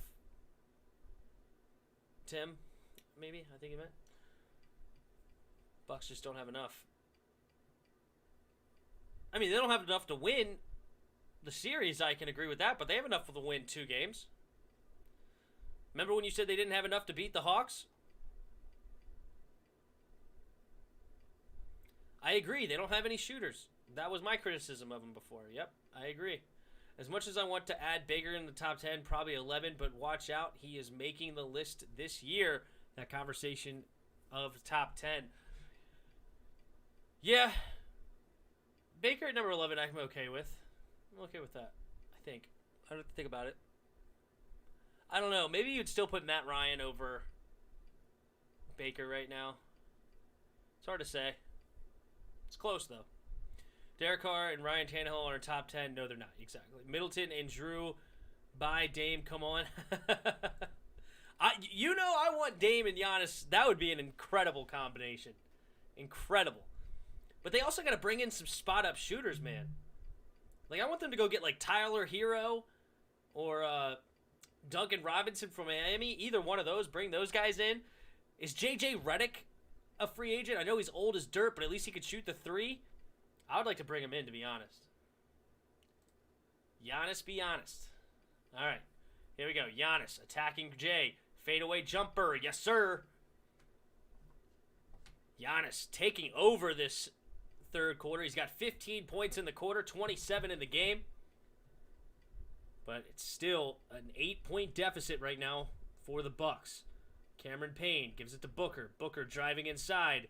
Booker, mid-range jumper, no good, but he gets his own rebound. Good follow, and he gets the second chance opportunity and knocks it down. 22 on the night now for Booker. Jeff Teague in the game. Kicks it over to Middleton. Middleton swings it to Giannis. Giannis, guarded by Crowder. Looking to help, is it DeAndre Ayton? Giannis looking to maybe go the baseline. Let's see what he does. No, he goes inside, kicks it out to Pat. Pat, three-pointer, no good. And that's going to be out of bounds off the Suns. And Bucks will keep the ball with the 14 seconds on the shot clock. Good follow there. Bad def... Oof. Got a little lazy was Chris Middleton to try to prevent him from getting his own rebound, and it cost him. Jay Crowder is going to get the foul on the floor, and that'll send Giannis to the free throw line. Jay Crowder has 2 personals tonight. Crowder can't believe he got called for that. Let's take a look here. I mean, yeah, that's a foul. That's just clearly a foul. I just gotta laugh at that reaction. I mean, he's across both arms, holding his wrist. That was one of the most textbook fouls you've ever seen, and you would have thought that Crowder had his hand straight up or something. I mean, good night. 3:06 to go in the third quarter. Giannis, free throw attempt. Yes, he makes one. LeBron changed his number to 6, but he will never get 6 rings like Jordan. What does he have right now? 4 or 5? Lakers was the 5th, right? No, he only won 2 in Miami, 1 in Cleveland, and 1 in Lakers, right? So he's got 4. Giannis. Second free throw's good. All right, 2 for 2 on the free throw line there for Giannis. 8 for 14 on the night.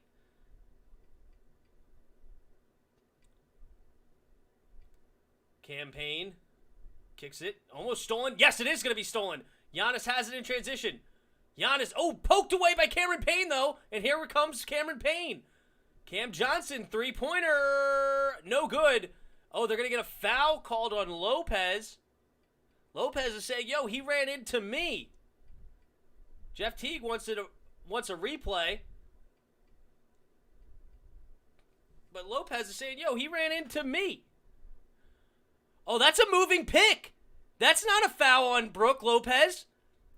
Lopez is trying to close out. That's a moving pick violation on Cam Payne. Wow, got a lucky break is for the Suns.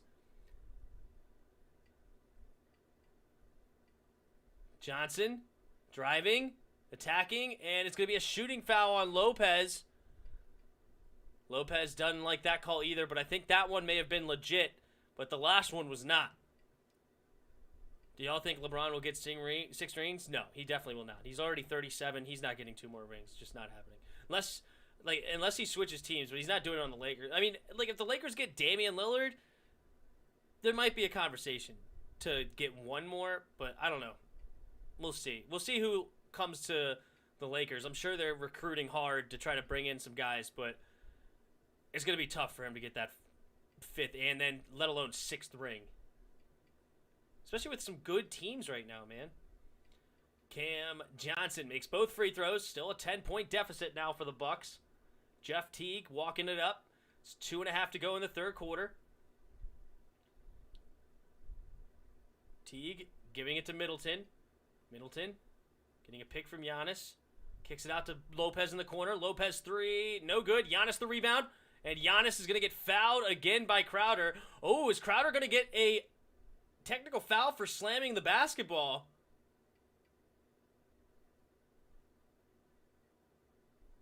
After that foul call, which again was another clear foul, Crowder slammed the ball on the deck. I mean, you didn't even touch the ball. Why is Crowder upset?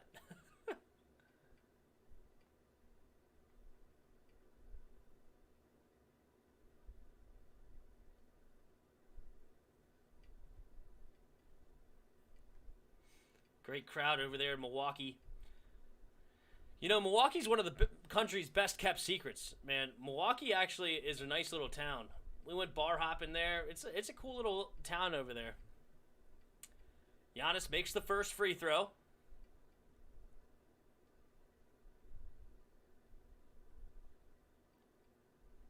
He's now 9 for 15 from the charity strike.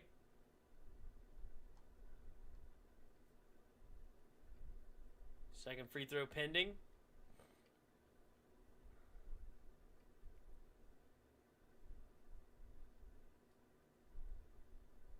And it's up. Oh, too short. No good. Cameron Payne the rebound. Cameron Payne gets it across half court. Payne driving the baseline. Looking for a pass. And he does find Craig. 3. Bang! 86-74 now with a 12-point lead. Suns fans hyped up right now. Middleton gives it to Pat. Back to Middleton. Middleton's going to shoot up a 3. Yes, sir. All right, well, Middleton wake up. He's only got 9 points on the night.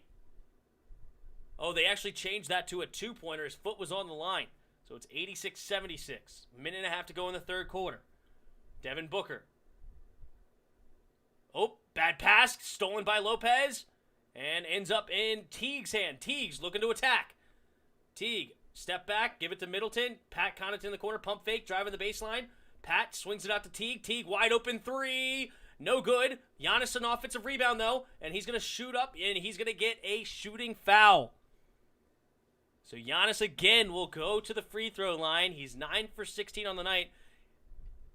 He's going to have 18 free throws. Everyone else in this game is going to combine for 7. Giannis has been to the free throw line. He's been getting hacked. So this is not like, you know, stupid James Harden, I get looked at wrong and I get a foul call. No, this is Giannis. They are playing hack a Giannis. I mean, Devin Booker is literally hooking his shooting arm right now. There's three guys draped on him. Never know with LeBron, the GM, he'll probably recruiting Bruce Brown. Oh, gosh. Bruce Brown from the Nets. Yikes. That's hilarious. The Milwaukee Packers, yep. And Giannis makes the first free throw. Do you think if LeBron went back to the Eastern Conference, he will dominate like he did when he went to the Cavs? I think he's just too old to, like, dominate. I mean, he's still a great basketball player, but he ain't what he used to be. You know what I mean? Like, he's going to have a good supporting cast around him, and he could still be a high-level player. I'm not even saying, like, I'm not trying to say he's, like, over the hill and, like, has no chance or anything, but he's at the point in his career where he's got to have 2 other legit superstars, which, I mean, I guess that's where he always was in his career. But no, he's got to have 2 other legit superstars to get back, I think. But we'll see. We'll see. I think the West is super strong, though, so going to the East would definitely help him. Frank Kaminsky enters the game for the Suns, and he's going to get foul drawn off of Giannis. Giannis upset. A lot of complaining to the refs today. Phoenix Suns, though, not in the bonus yet.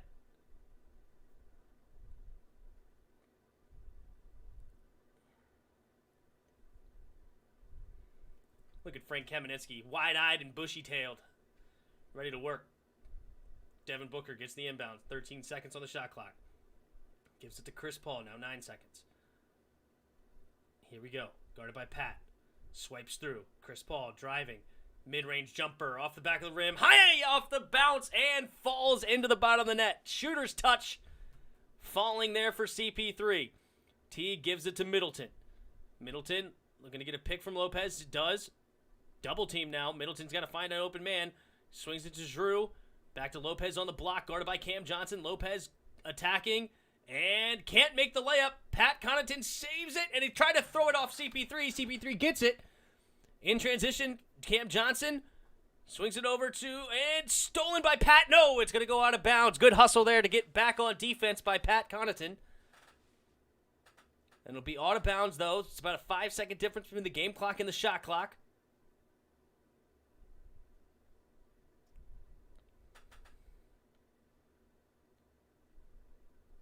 Couple hustle plays there by Pat.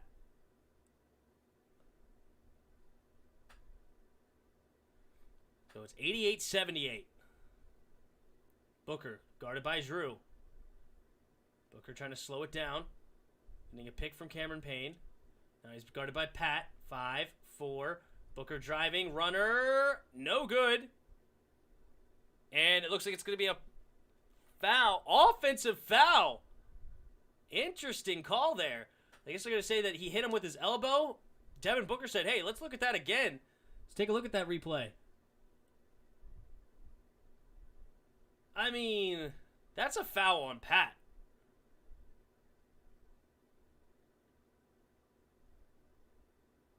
He's going up for a shot, bro. I mean, when you go up for a shot, your arm's here. Pat's all over him, draped on him. Just because you get hit in the face. Actually, I don't even know if he got hit in the face. That may have been an acting job. But that's a foul on Pat Connaughton. Not a foul on Devin Booker. Back then to now, he needs a starting 5. Yeah, for sure.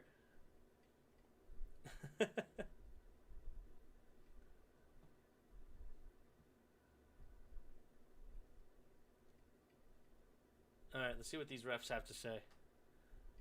They're looking at this. I mean, this is a foul on Pat, if anybody. This is not an offensive foul. Pat had no position. Devin Booker's going for a shot. When you go for a shot, your elbow goes up. He didn't swing his elbow. He went up for a shot. What is this freaking goofball going to say? Mike, I also want to send my regards to Tony and his family also. Looking at this play, they're looking to see if he throws the elbow, and I don't think this is going to be a flagrant foul at all. It's a natural shooting motion, and so therefore I think it'll just be a normal foul. They're looking at flagrant? That's what they're looking for here? It's not an offensive foul. Are you kidding? How are you going to call an offensive foul there? That's just not basketball, bro. You're driving, the defender's not in position, he's draped all over you, you go to shoot a free throw, and his face hits your elbow, because or a shot I should mean, and then his face is so far into your space that he gets hit in the face, and you're going to call an offensive foul? That is ridiculous. Giannis is now going to get called for an offensive foul of his own, and that looked like a train coming through the station. And when I mean coming through the station, I'm talking about right through the wall of the station. Good night. I don't like that call, though, because Craig threw his body into him. Like, he's not set. He's playing defense. He threw in sideways. That's a bad call, too. Both of these offensive foul calls are not offensive fouls. Ridiculous, man. Ridiculous. Giannis, wow, in the last 25 seasons, now takes the most points in a single quarter. Interesting. I didn't know that. 20 points seems light for, I guess not. I guess 20 points is a lot in a quarter. I just think about, Klay Thompson's 37 points, and I'm like, oh, that's nothing. But no, 20 points is a lot in a quarter. So he is now has the most points in a quarter in a finals game. If you don't know now, you know. He's got 32 points now. His free throw is not looking as bad anymore. He's 11 for 18. What does that add up to?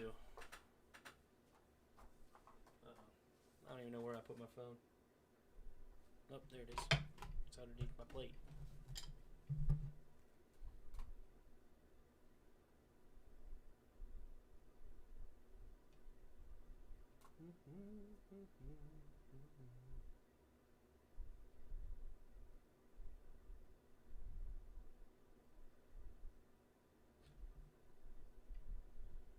Freaking Royals ended up losing, and Ramirez did nothing today.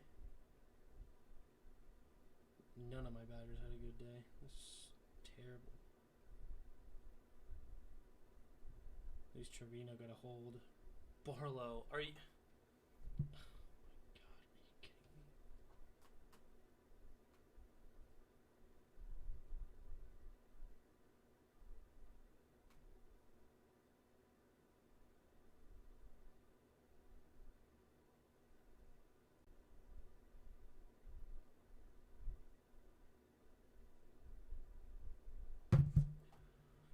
Jackson Stewart says more top 10 lists, so yeah, you're going to have to go through his top 10 list, but I haven't watched it yet. That's funny.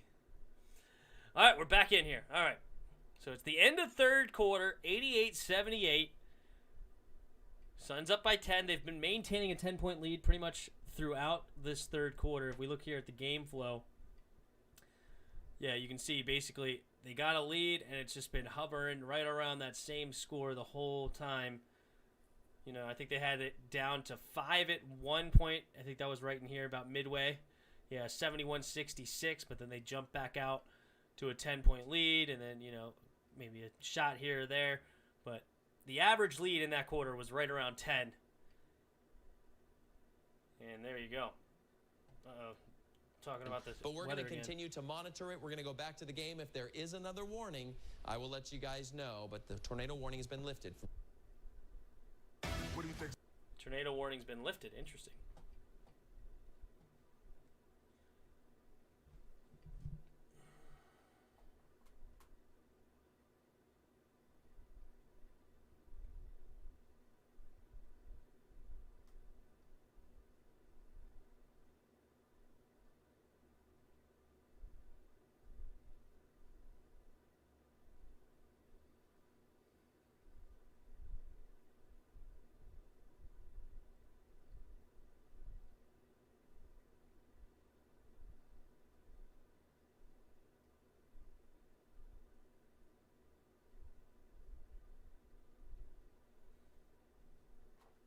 All right.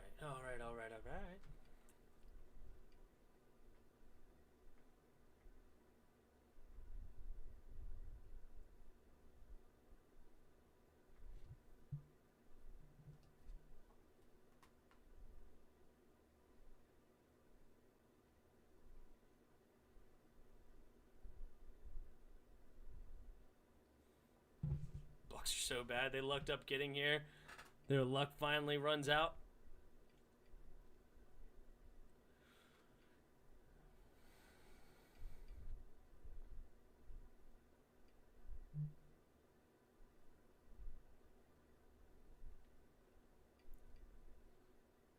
Hawks Suns would have been evenly matched. You're crazy. Hawks would not be an evenly matched team against the Suns. Bucks aren't evenly matched either, but no, the Hawks are not evenly matched.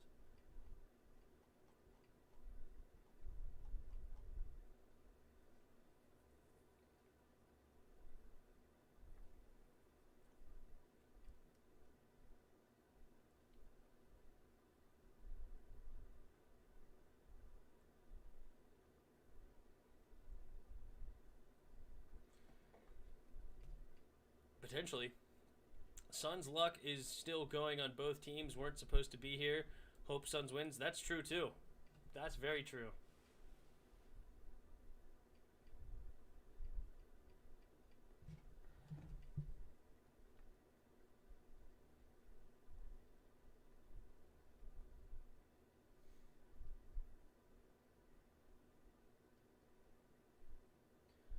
All right, here we go.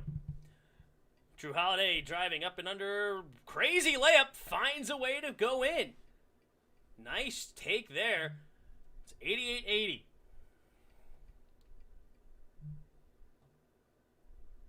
CP3. Picked up his dribble. Finds a way to get it to Booker.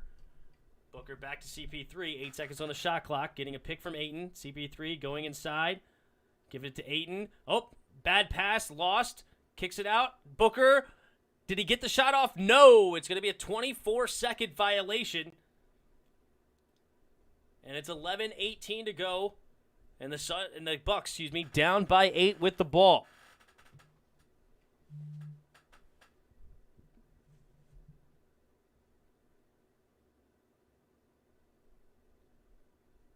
All right. Uh-oh. Pat Connaughton. 3. No good. Cam Johnson the rebound. Bucks, man, they can't seem to put a good a good run together. And CP3 and 1 mid-range fadeaway. As he does, puts the Suns back up by 10. What a shot.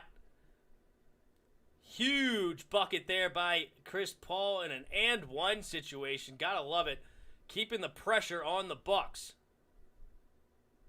Not even sure who fouled. I guess Pat Connaughton got the foul. Yeah, came behind him. Must have hit him in the back of the head. Ooh, CP3 misses the and one opportunity. Drew Holiday gets it to Giannis on the block, guarded by Ayton. They clear it out, one-on-one. Giannis versus Ayton. Turnaround baseline jumper for Giannis. Got it.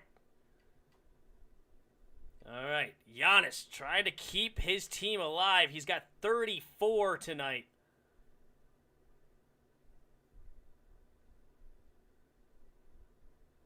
CP3 can't make this one. Rebound Lopez. Jeff Teague kicks to Drew on the baseline. Oh, CP3 trying to... And no, it's going to be a foul on the floor. CP3 is going to get called for the reach-in.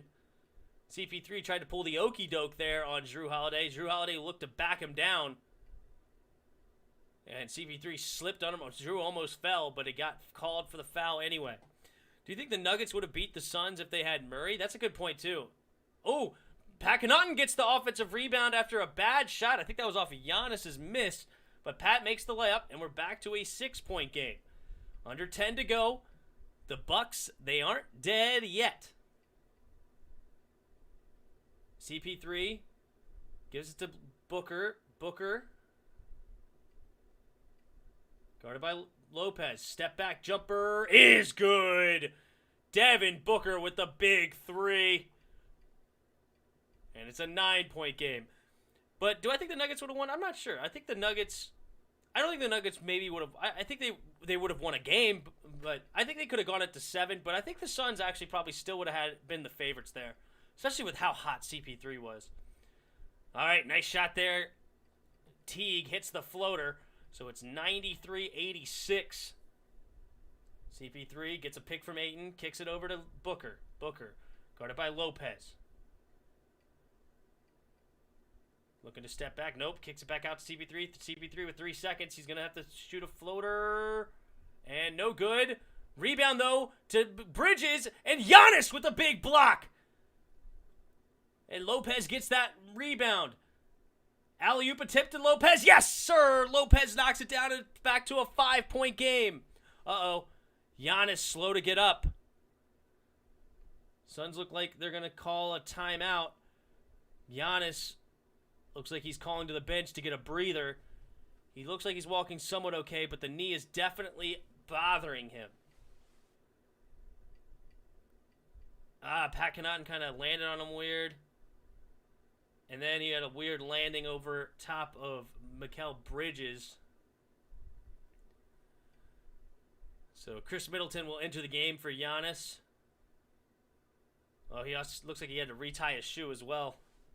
Giannis, that is. Chris Paul leaving it for Ayton. Ayton, nice lay in there. Ayton having a much quieter night than he did the other night. He's got 8 points and 7 rebounds. CP3 has 20 points, 5 assists. Devin Booker has 25, 6 assists, and 5 rebounds.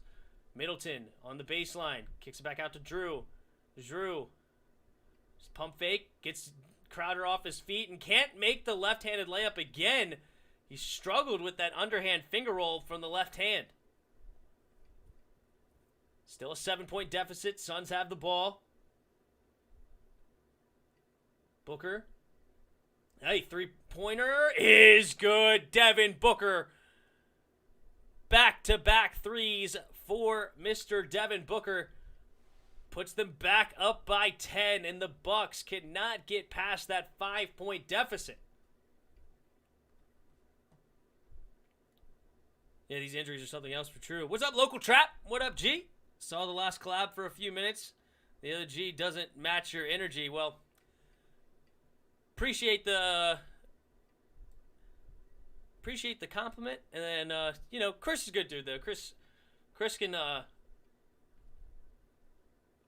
think it'll be fun once we get back into the season.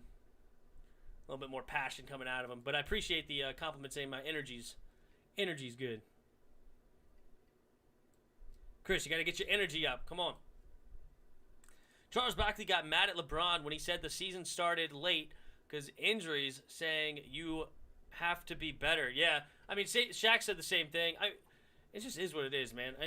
And also it's not like these weird injuries as far as it's just people landing on people. You know what I mean? Like, Giannis has a weird landing with his leg, straight leg. Many ankles got rolled this year. It's not like a lot of pulled muscles or something like that for fatigued players. It's just, and also you're supposed to be the cream of the crop athletes. Come on, you're telling me you can't play basketball every other night? I could play basketball every other night, and I'm not an athlete at all. It just sucks. LL Bucks come back. Devin Booker says, hold my beer. That's right. You know good and well Jairus isn't that optimistic.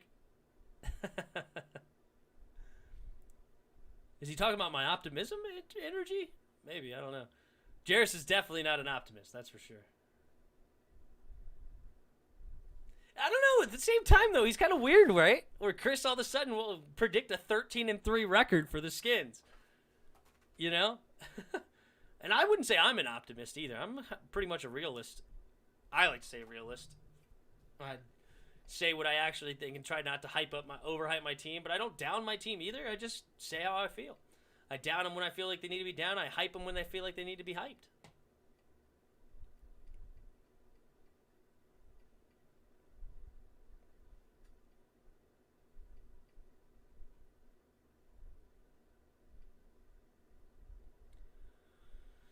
All right, 98-88.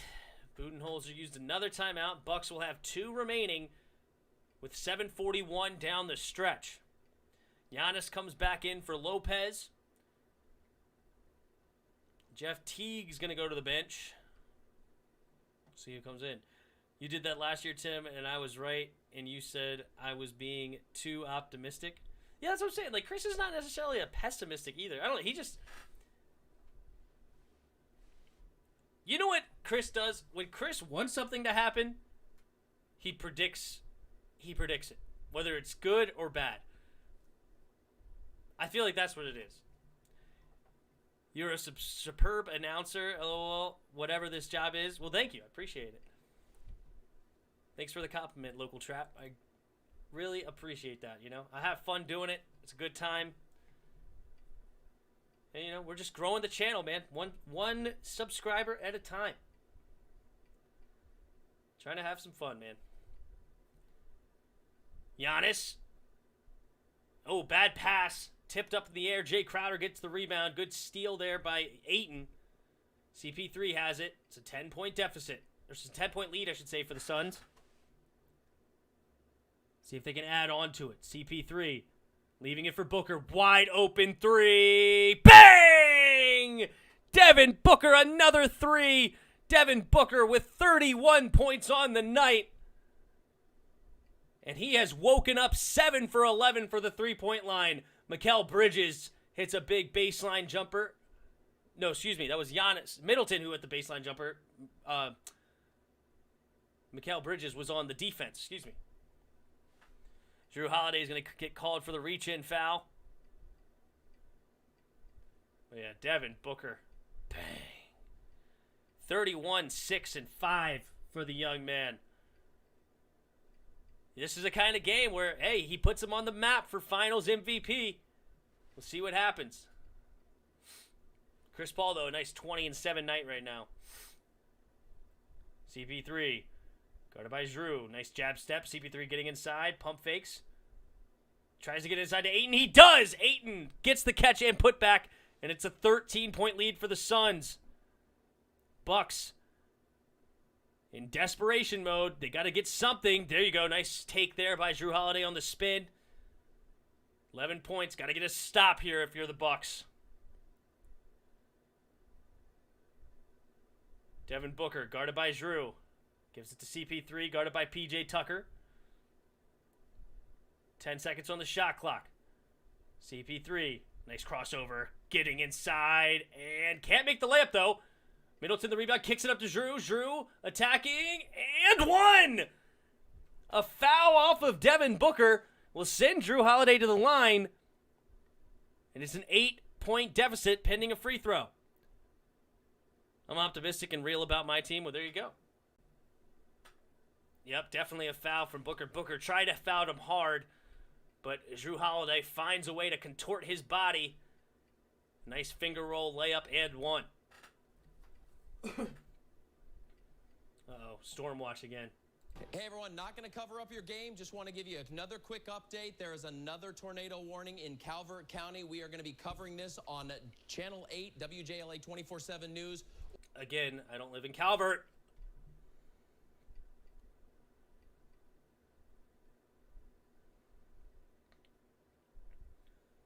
All right, here we go. I can kind of see it. It's really small, but...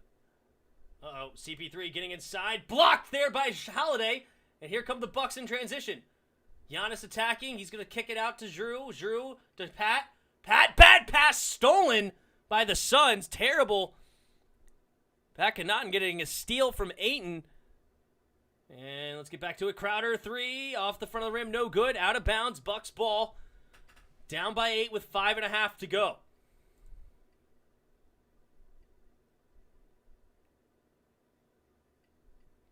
Drew Holiday has it at the top of the key, gets it to Giannis. Giannis guarded by Ayton. Giannis looking to attack. And fadeaway jumper is good. The lead's cut to 6 again. But the Bucks, they seem to not be able to get past this point. They're on a 7-0 run right now. And they continue to play strong defense. Drew Holiday's played really great defense tonight. He's got a lot of blocks, steals. He's played well. Chris Middleton guarding Chris Paul. 5 seconds. CP3, three-pointer. Off the back of the rim, no good. Pat Connaughton into the rebound. Drew kicks it up to Middleton. Middleton spinning, baseline. Kicks it out to Pat. Pat, three. Off the back of the rim, no good. Come on, Pat.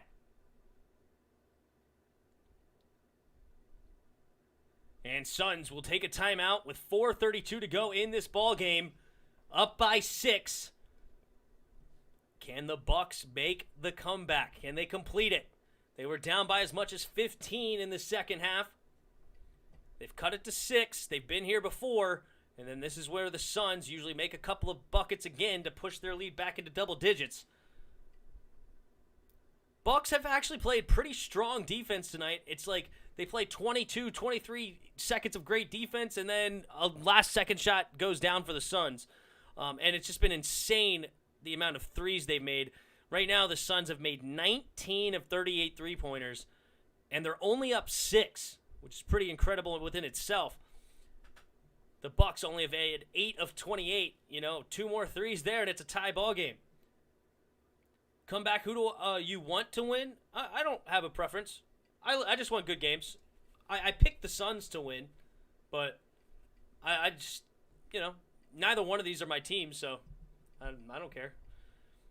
I picked the Suns to win the series. I picked the Suns to win this game. If the Suns lose the series, it doesn't hurt my feelings. It is what it is. I just want good games to come down the stretch so we can have some fun.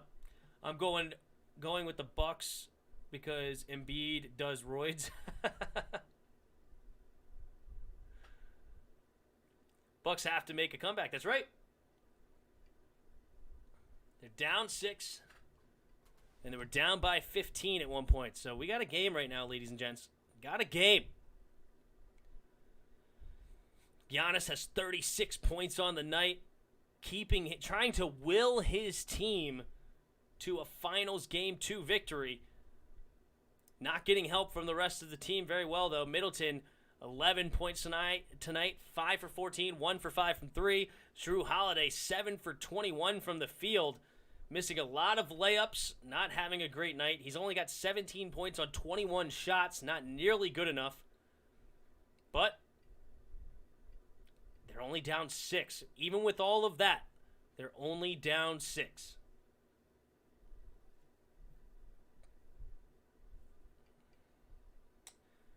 Commercial break. It's going to be interesting for sure. So Devin Booker has 31 points. On 7 for 11 from 3. That's awesome.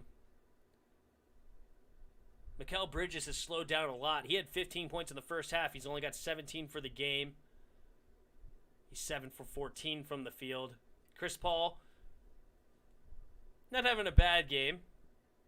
20 points on 17 shots, 9 for 17 shooting, 7 assists, 3 rebounds. Probably right around his averages. A little high on the points, I guess. Do you think we have time to react to another video? After the game, sure. We can react to another video. I'll react to one more after the game.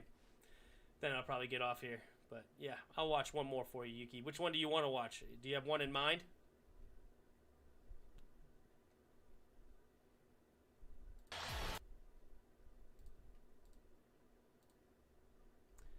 Tim, Caleb Swanigan. He used to play for Portland Trailblazers, and he has changed completely. Search him up.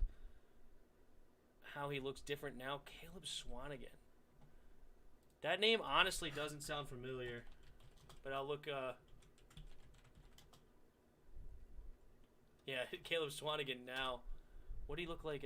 I don't remember him, to be honest. I didn't watch a lot of Trailblazers games. Holy. Oh my God. Wow. Ugh. Tough. Ooh, big three-pointer. Chris Paul hits another 3. Chris Paul has been insane from the three-point line. Ayton with the block. Good save there by Bridges. It's a 9-point deficit, and here come the Suns. They're pushing again. The Bucks, they just can't complete the comeback. CP3. Guarded by Pat. Now he's guarded by Jrue. Getting a pick from Crowder. CP3 driving in, tried to pass it. Tipped up. It ends up in Bridges' hands. Bridges gets the layup. And the Suns back up by 11. Budenholzer screaming to his team, trying to wake them up. Jrue gives it to Giannis. Giannis gives it to... Nope. Fakes the pass to Middleton. Now driving, spin move. One hand. Gets the floater. It's a 9-point deficit. 3:15 to go in this fourth quarter. CP3 getting it across half court. Giannis has 38 points tonight, but now it's a 9-point deficit. Booker gives it to CP3. CP3, step back 3. Good defense by Pat, actually. He got a hand on that, but CP3 gets the pass, gets the missed shot, and then gets his own rebound. So fresh 14 on the shot clock. CP3 driving, and CP3 is going to lose it. But now he gets it back, kicks it over to Crowder. Crowder hits the mid-range jumper. Man, it's just falling right now. Loose balls are ending up in the Suns' hands. Sometimes it goes that way. Under 2.5 to go, 11-point game. Middleton giving it to Giannis. Giannis looking to attack. He does. Kicks it out to Tucker in the corner. Tucker pump fakes. Kicks it over to Middleton. Middleton straight on three. Side of the rim, no good. Ayton the rebound. That gives him his double-double. But, yep, this game looks like it's starting to get out of reach. It's an 11-point game with 2 minutes to go. They got to get a stop. They do. They get the steal. Middleton is going to get fouled by Booker. And that'll be an inbound pass in transition. 1:58 to go. If they hit a 3 here, the game's not over. But honestly, a 2-pointer is really not enough. They got to start pushing here.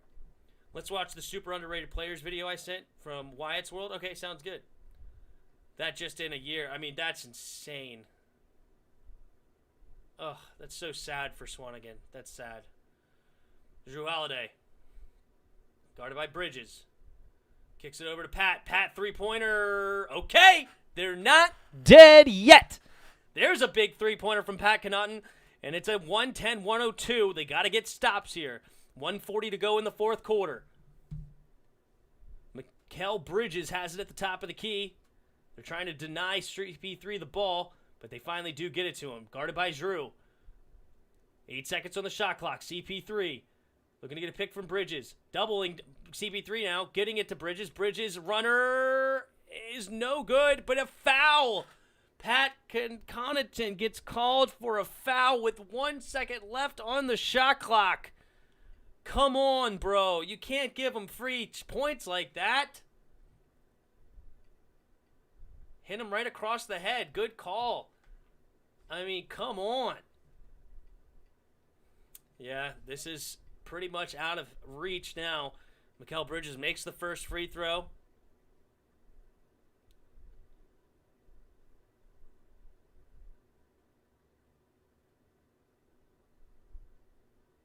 Second free throw. He's good. Back to a 10-point game. See if they can't make a bucket here. Drew Holiday. Driving. Kicks to Pat. Pat wants another three. Off the front of the rim. No good. Ayton. No. Gets it poked away. Loses the rebound. CP3 gets it. And it's just over a minute to go. Down by 10 with no ball. Game pretty much set. All but hitting triple zeros. Jay Crowder gives it to CP3. Behind the back turnover, but little too late. 51.5 seconds here. 112-102. What a game here by the Suns, though. Three-pointer completely won this game. They won by 10, and they have 11 more three-pointers. I mean, it's just been incredible. Devin Booker, 7 for 12. Chris Paul, 3 for 5. Jay Crowder, 3 for 5. Craig off the bench, 2 for 3. Cam Johnson, 2 for 4. I mean, you have literally 5 players over 50% from 3 in one game. I mean, that's pretty impressive. And then your worst three-point shooter, well, Cam Payne did go 0 for 2, but Bridges went 3 for 9, which is, 33%? Which is not horrible. So it's just crazy how well they played from the three-point line. I never knew Caleb went from childhood obesity to skinny, basically what he was as a child. Life hits hard. Yeah. I mean, I gained weight after college, but not that much weight. Bucks lose yet again. This may be a sweep. All right, that's fine. Be a product of the moment. It's all good. It's all good. I mean, if the Bucks just make layups in this game, it's a completely different game. I mean, Drew Holiday's probably missed like 5 layups, and you lose by 10. So there you go.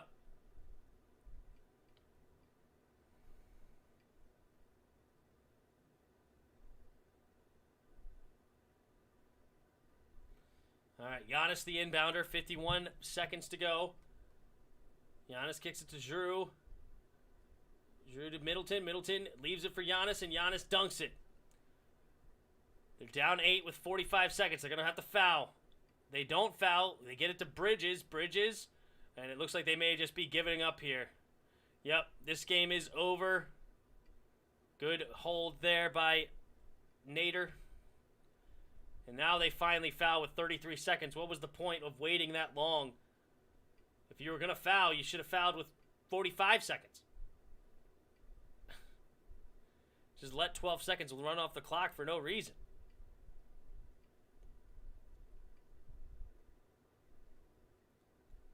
Bucks just suck, Tim. I told you Holiday is... Giannis is self-checked. He had 40 tonight. What are you talking about? Giannis literally had 40.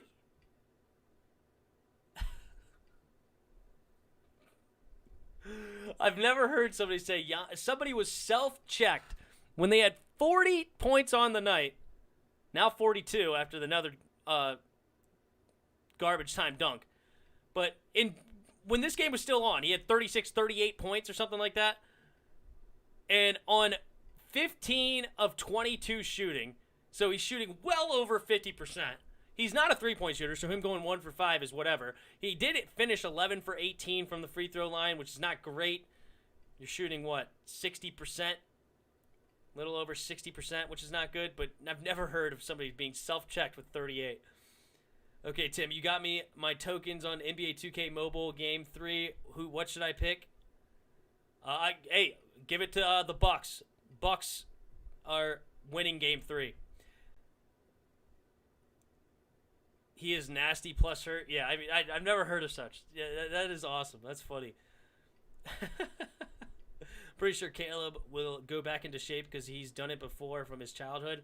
I mean, it depends on what he's doing. I don't know how much money he made from the NBA, but it sucks. Bucks, are you sure I trust? Hey, they're going back home to their home court. Teams play different on their home court. The Bucks, I'm saying they're going to win Game 3. Second free throw attempt from Mikal Bridges is good. Middleton kicks up Teague. Teague is going to have to jack up a 3. Doesn't take it, though. And he's driving and gets fouled. So Teague will go to the line for 2 shots, and we'll see what happens. The video's in the server. Perfect. We'll watch it after the game is over, technically. We'll go over the game a little bit, give a little breakdown. We'll go through it. He got all those points and still gets spanked. Point is, almost all of his shots came in the paint. That's fine when you can't hit outside shots or make jumpers. No one cares. 3s beats 2s, Giannis. Well, that's the point, is Jrue Holiday. I mean, yeah, you can't win a game by yourself. But he's not self-checked. Yeah, because Jrue Holiday goes 7 for 21. Chris Middleton goes 5 for 16. Lopez goes 4 for 10. I mean, good grief. I can't believe you're blaming Giannis. Where a Giannis, 42. Here's the stat line: 42 points, 3 blocks, 1 steal, 4 assists, 12 rebounds, 4 offensive rebounds, 15 for 22 shooting. Self-checked, guys. Self-checked. Yeah, I mean, if you want to talk trash about Middleton and Holiday, that's 1,000%. You know, guess who's self-checked? Middleton. Middleton is self-checked. He played horrible tonight. Mikal Bridges makes another free throw. I think it would be very fitting to have this game end in a 10-point lead. I mean, they've just had a 10-point lead, like, constantly throughout this second half. And I think it would be very fitting if this game ends 118-108.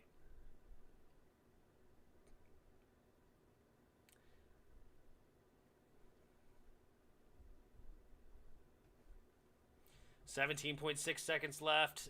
Second free throw for Bridges is good. PJ Tucker gets it in to Forbes.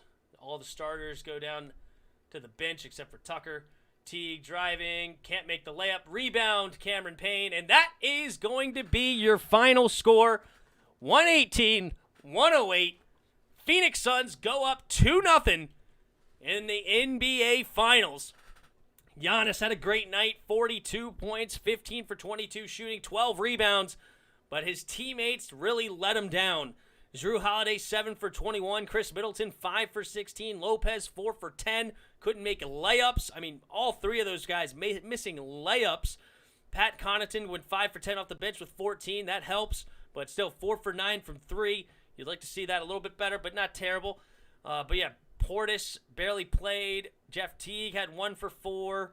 Forbes barely played. They really stuck with their starting lineup, and especially the big three. 40 minutes for Giannis, 41 for Middleton, and 39 for Jrue Holiday.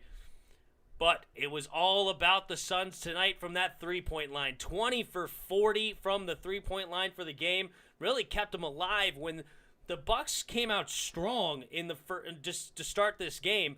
But this three-pointer line was insane. 31 points for Devin Booker, 6 assists, 5 rebounds.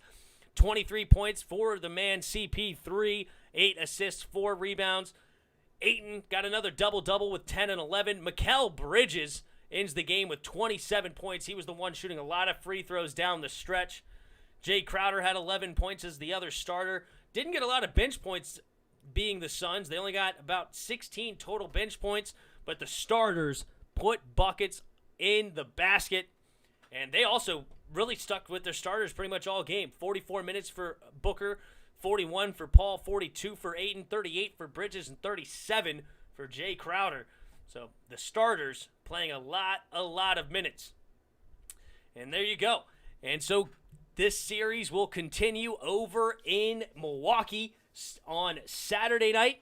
We will be here on this channel. Be here or be here. There's your only two options. Be here or be here. Come on, boys and girls. But no, it was a lot of fun. Thanks for hanging out. We're going to watch a little, react to another top 10 or some video of overrated NFL players if you want to hang out with us. But that concludes the coverage of the Game 2 of the NBA Finals. Suns 118, Bucks 108. And we will see you for game number 3. All right. That was fun. Go ahead and change the title real quick.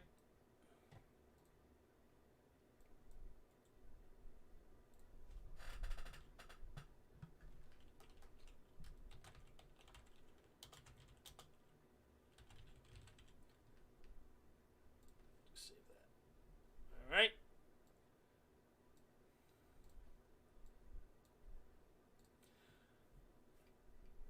All right, so most underrated players you said there. Coaches right now in the NFL. Running back you haven't paid attention to. Oh, yeah, Jonathan Taylor. 5 teams facing very dark futures. They have the Raiders trending up. Interesting. Bills trending down. Okay. My top 10 quarterbacks. Okay, here we go. 10 super underrated players. Let's check it out.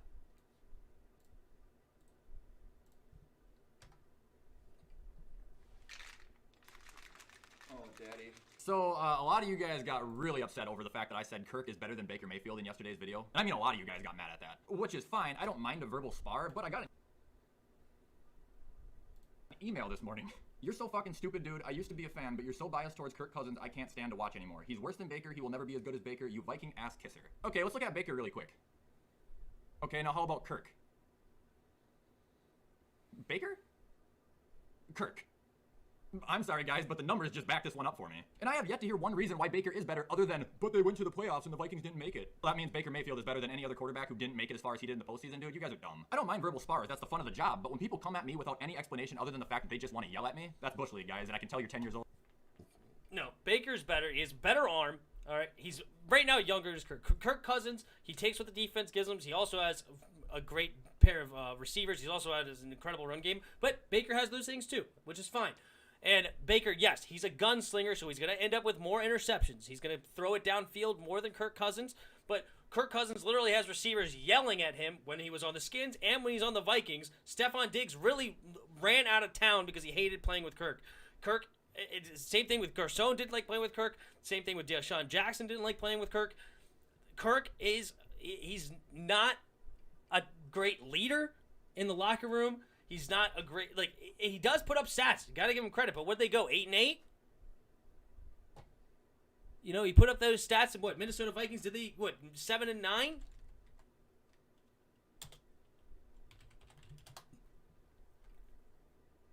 2019 they went 10-6. What about 2020?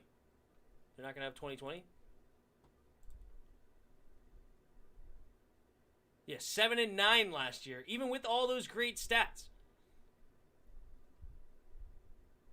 And you have Dalvin Cook, who's a top 5 running back probably right now in the league.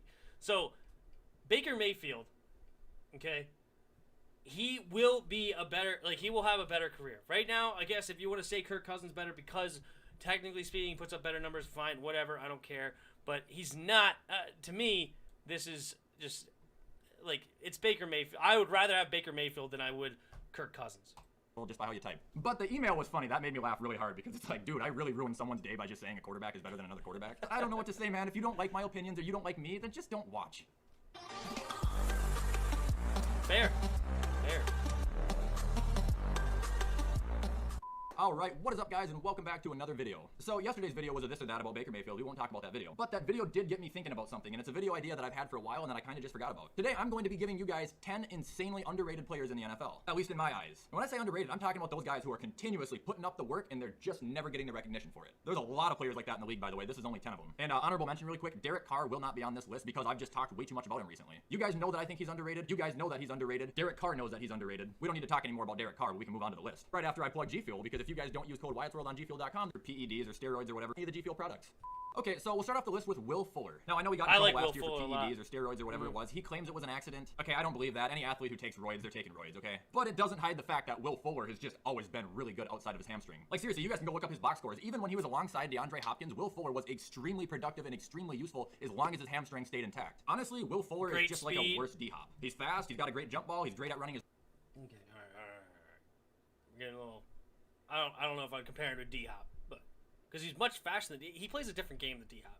He's more of a vertical threat, but I like Will Fuller. I do agree with He's just not as good as DeAndre Hopkins at those things, but I would still say Will Fuller is better than half of the league. He went to the Miami Dolphins now, so I'm very curious to see how Tua pans out, which is going to be interesting because if Tua doesn't pan out, they don't have any options. They don't have fits anymore. But if Tua actually does come on the field and he has his head straight and he's got his stuff together, you got Devontae Parker, you got Mike Gesicki, you got Will Fuller, and you got Myles Gaskin, man, you got some good weapons. Will Fuller is underrated. Alright, up next on this list, we kind of recently talked about this guy too, but Robert Woods. The problem with Robert Woods is that this guy just is literally never even mentioned. Like, I just don't get it with Robert Woods. The guy shows up, he gets 1,000 yards and about 6 touchdowns a year. Why is this man a ghost? Here's a little example for you. Robert Woods had a much better year than Jarvis Landry did. And Robert Woods outperformed him with Jared Goff throwing him the football as well as having Cooper Kupp running down the same field. And it's funny because Robert Woods is by no means the best at anything in the league. He is just very, very, much like Will Fuller, very solid all around. But I don't think Robert Woods has as big of an injury problem, and I don't think he's shooting syringes. I would say even Will Fuller's better than Robert Woods, but... maybe that's the problem. But he does put up stats. I know that. But he's in a great offensive system. I know it was Jared Goff technically throwing to him, but it's Sean McVay's offense who's incredible at calling an offense. So I'm not really, I would not compare Fuller to Hopkins. But, Robert Woods, to be honest, I do sleep on Robert Woods. I will continue to sleep on Robert Woods for now. But he's in a great system, but I don't think he's like some true number one or something like that. I mean, he's just, he does well. Into his arm in his free time either. He's not this guy bad. Used to be in Buffalo. Honestly, I didn't get to see a whole lot of him. I did get to see a little bit, but I really wish he would have just stuck around. In my book, Robert Woods is the definition of good old reliable. You might have better options, but Robert Woods is always going to be there when you need him.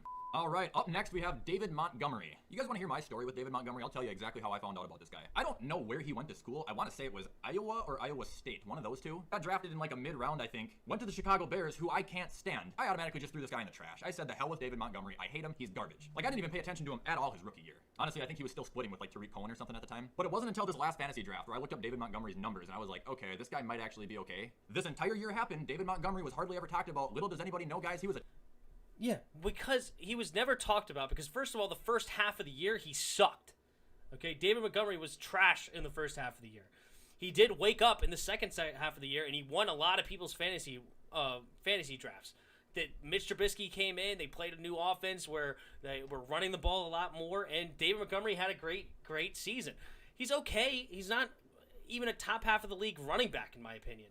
Like, I bet I could name 16 running backs I would take over David Montgomery, but he's not bad. He's fine, but I don't know. Like, it depends on where you rate. I don't think he's underrated. I mean, because David Montgomery, like, where are you rating him? Where, like, if you rank him 32, okay, yeah, you're underrating him. But if you rate him 17, I think you're about right. So who knows?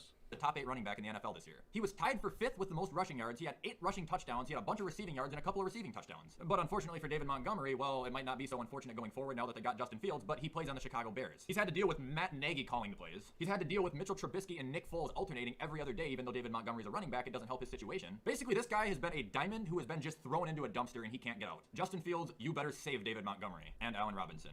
All right, and up next, we're going to go back to the Roberts, to Robert Tonyan. There's a lot of people who legitimately have no idea who this is. I put him as one of my top 5 tight ends, and there were people screaming at me in the comments being like, I've never even heard of Robert Tonyan before. Also in 2020, Robert Tonyan... Oh, wow. Definitely not top 5 tight end. Definitely not top 5 tight end. Without even thinking about who the top 5 tight ends is, I'm not putting Robert Tonyan in the top 5. But Kelsey, Kittle, Waller. Put Mark Andrews above him. Those 4 for sure. Those are the obvious ones. Then, like, where do you go after that? Do you really put Robert Tonyan at number 5? I mean, I like Jonnu Smith. He's interesting.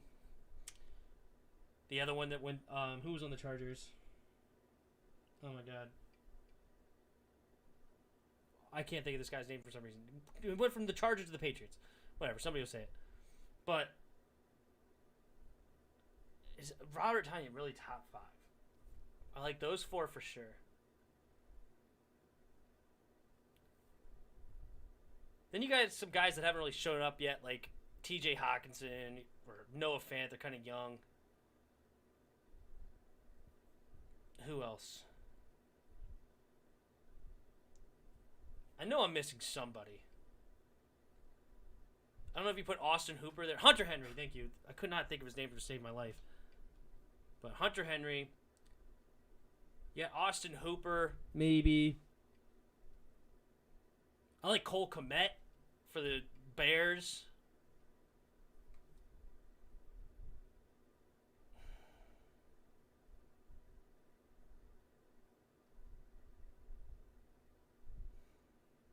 Who else are we putting in the top 5 tight ends? I don't think Robert Tonyan's top 5. I feel like I'm missing somebody obvious.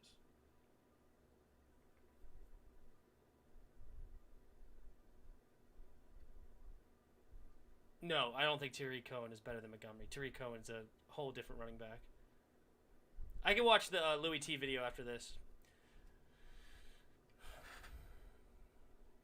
There's definitely tight ends I would rather take over Tonyan. I mean, if you're talking fantasy-wise, like Tanyan's probably going to be a top 5 fantasy tight end. I like that because he's in a good situation.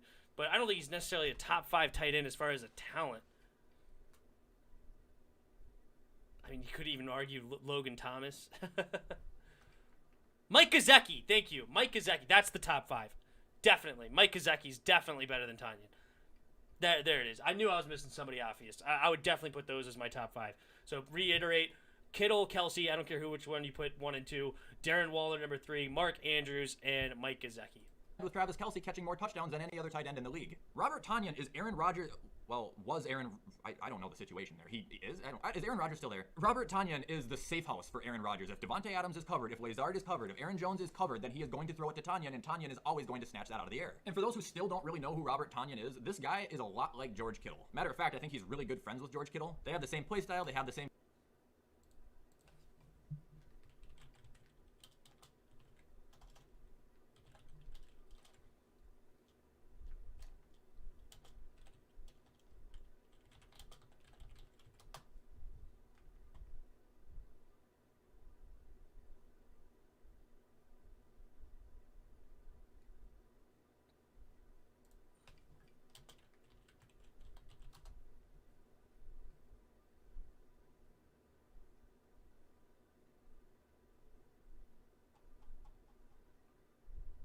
Where is it? Tonyan ran a 4.5. Posted a 38-inch vert. Wow, he's actually a better athlete than I didn't know that.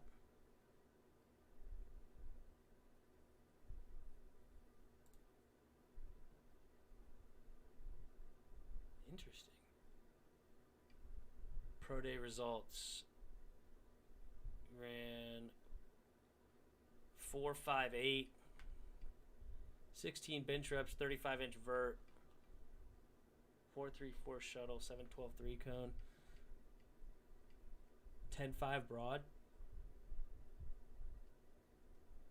Gotta give him credit, actually. He's a better athlete than I realized.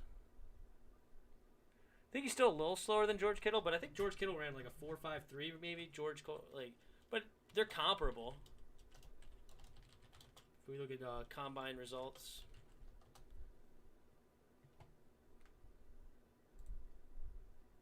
Yeah, 4.52. Big broad jump though. 11 something. What is that? 11 foot even. 7 inches farther. So he's a little bit more of a. But yeah, I mean, said at one point he ran had a 38 inch vert. So, all right, Tanyan is interesting. All right, I didn't realize he was as good of an athlete. That's good to know. But you can watch after this one. Sounds good. You put Hunter Henry in your top 5. That's fine. I wouldn't say that that's the order though. I'd put Waller at number 3 easily. I mentioned Jonnu Smith. I like Jonnu Smith. And goofy personality, I'm pretty sure they're about the same size. Moving forward in Green Bay with or without Aaron Rodgers, I would actually say without Aaron Rodgers, Tanyan's going to get a little bit more action. But only time will tell, so for now, I'm just going to go ahead and say, Robert Tonyan, you're underrated. And up next on the list is Joe Mixon. I have him on here because people just simply forget how good he actually is. Okay, it bothers me that people look at Joe Mixon and they don't see him on the same level as Saquon, they don't see him on the same level as Aaron Jones, Zeke, any of those guys. Like, people just love to hate on Joe Mixon or something. I don't know what the real issue with him is. 2018 and 2019, Joe Mixon had back-to-back 1,100-yard seasons. Absolutely would have done it in 2020 if he would have had an O-line, but he didn't, so he got hurt just like Burrow. People think I'm nuts for this. If you're in a PPR league, Joe Mixon's a late first-round pick this year. This guy single-handedly possesses some of the most talent out of anybody in this football league. I don't like to draft Joe Mixon, not because he's not talented. He's a super talented. The year he was drafted, he had problems with, I think he was the guy that punched the girl in the bar.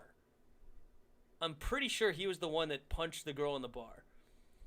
And he had problems off the field. So he got drafted at pick like number 51, I think. Joe Mixon. Look at his Wikipedia. I think he was picked number 51. 48. Okay. So I knew it was late round. But there was like an anonymous talk to like GMs, and there was something like, I'm going to make it up. I don't know. I don't remember the numbers. But there was like some crazy number of GMs. No, excuse me. The GMs rated him high. There was one GM. That's what it was. There was one GM that rated him number 1 player in the draft. So, like, he's got super talent. So I don't want to rate him as a talent. It's just his injuries, and he's off the field. He wasn't drafted very high because of it, so a lot of people don't think about him. But as far as a talent, he's an extremely talented dude. So putting him on an underrated list because a lot of people don't talk about him, I can give it credit. If he gets that O-line he needs and Joe Burrow gets the development that he needs, Joe Mixon could work his way into the top 5. And that'll be called The Joe Show. Oh, that was the worst joke I've ever made. All right, and up next we have Brandon Cooks. Dude, there are some people out there who legitimately forgot he was even in the league. Okay, for one, Brandon Cooks is on like an enormously big contract. I did not know that. 4 to 5 years for $80 million or something ridiculous like that. I want to say that contract was set up by the Rams, but I can't remember. He played at New England and I think the Saints before that. But Brandon Cooks and Robert Woods are the same person. Quiet, they're good workers, they're going to show up, they're going to get you 1,000 yards, they're going to get you... Did Cooks play on the Saints? I know he played on New England. And I know he played on the Rams. Did he play for the Saints? I think he's right, actually. I think Brandon Cooks did start his career on the Saints, huh? And then he went to New England.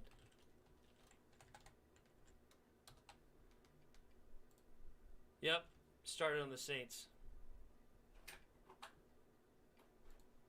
Touchdowns and they're going to go home. Why are players like this not talked about more? You have a team with 3 Robert Woods or a team with 1 Tyreek Hill. The team with 3 Robert Woods is going to be a hell of a lot better than the team with 1 Tyreek. Like, I can't get this stressed out anymore. Players who aren't elite still deserve this.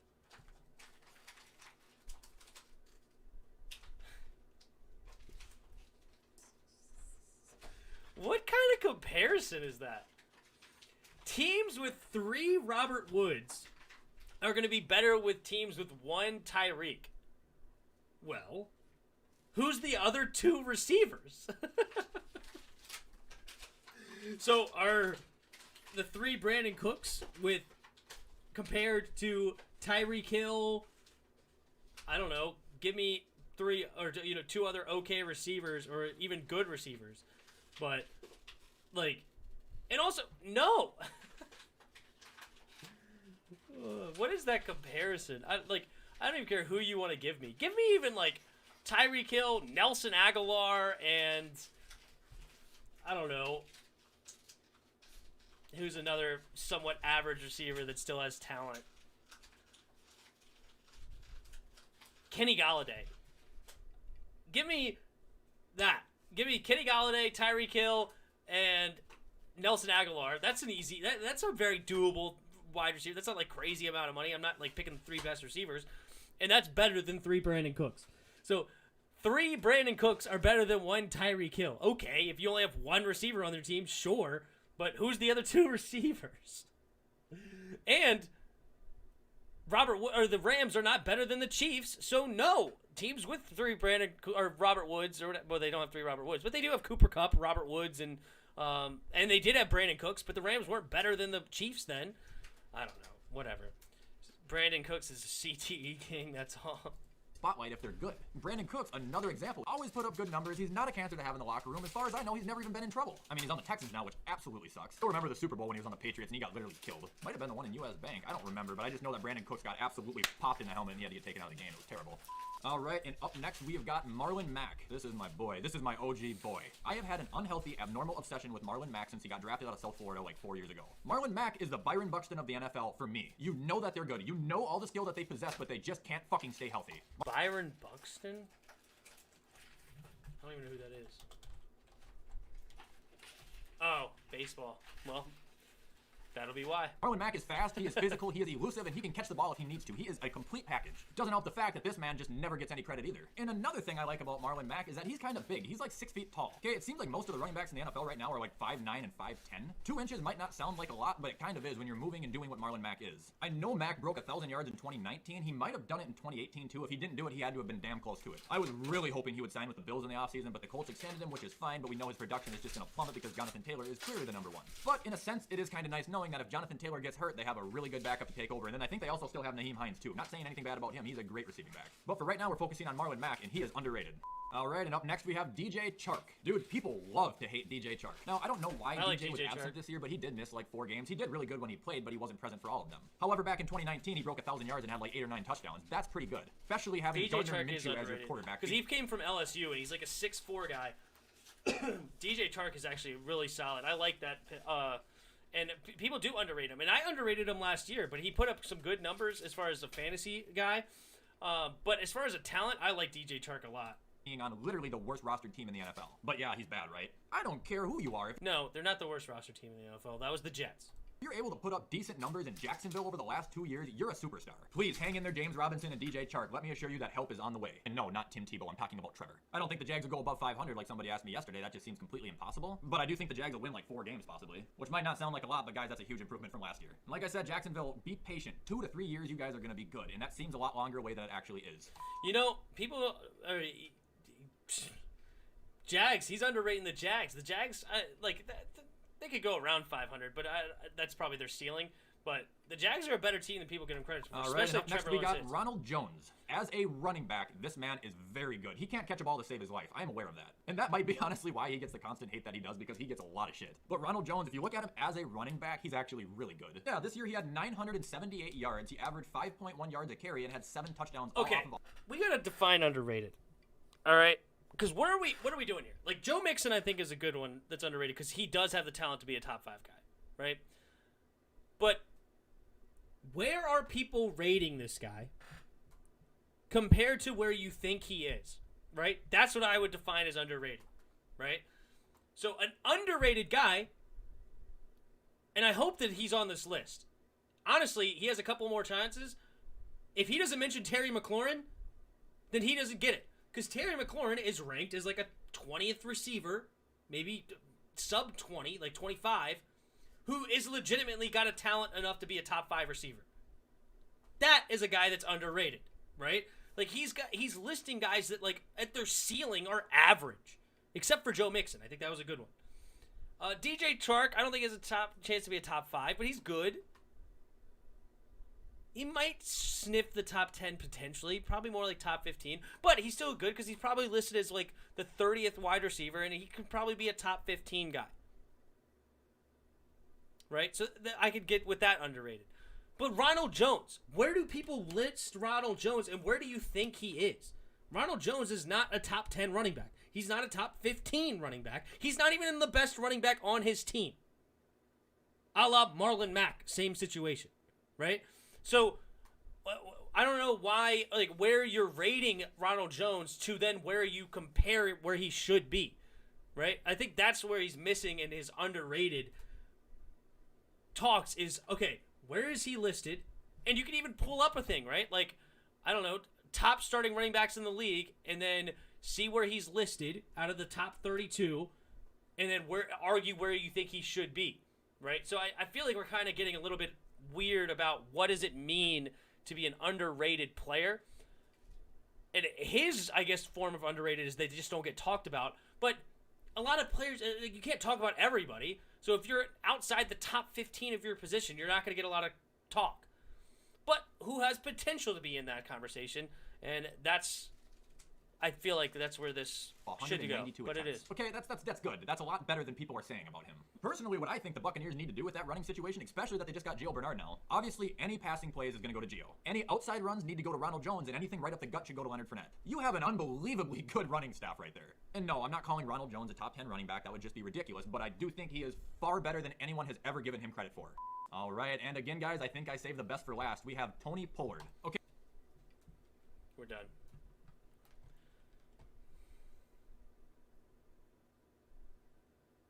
This guy's never even heard of Terry McLaurin, probably.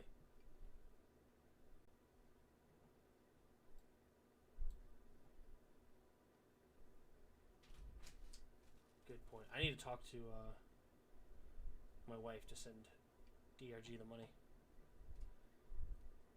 I thought Ronald Jones was overrated. But here, let's do this. Okay? Top starting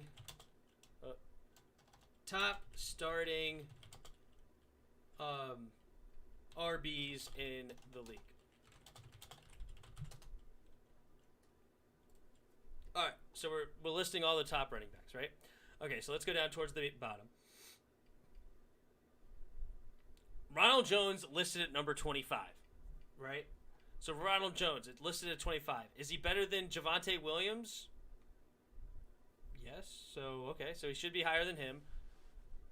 He's not going to be better than Travis Etienne. He's better than Tony Pollard. He's better than Devin Singletary. He's not better than Najee Harris. He's not better than Miles Sanders. He's probably... I don't know about James Robinson. That's interesting. He's not better than Melvin. So he's a little bit underrated. David Montgomery's ranked 13, so he put him on this list. That's not correct. He's lower than that. So, okay, I could give you Ronald Jones. I'd probably move him from 25 to, 20 range, maybe, right? Antonio Gibson should be up in, the top 10, no, top 15. See, this guy could be underrated because he has ability to be a top 5 running back, right? Jonathan Taylor at 16. That's an underrated player. He should be probably higher on this list, or at least could be higher on this list. And then, of course, the rookies are going to be rated low. J.K. Dobbins could be a little bit underrated. Yeah, so there's that. And then we could go look at top, 50 wide receivers in NFL right now. We're doing the rank 32 best, right?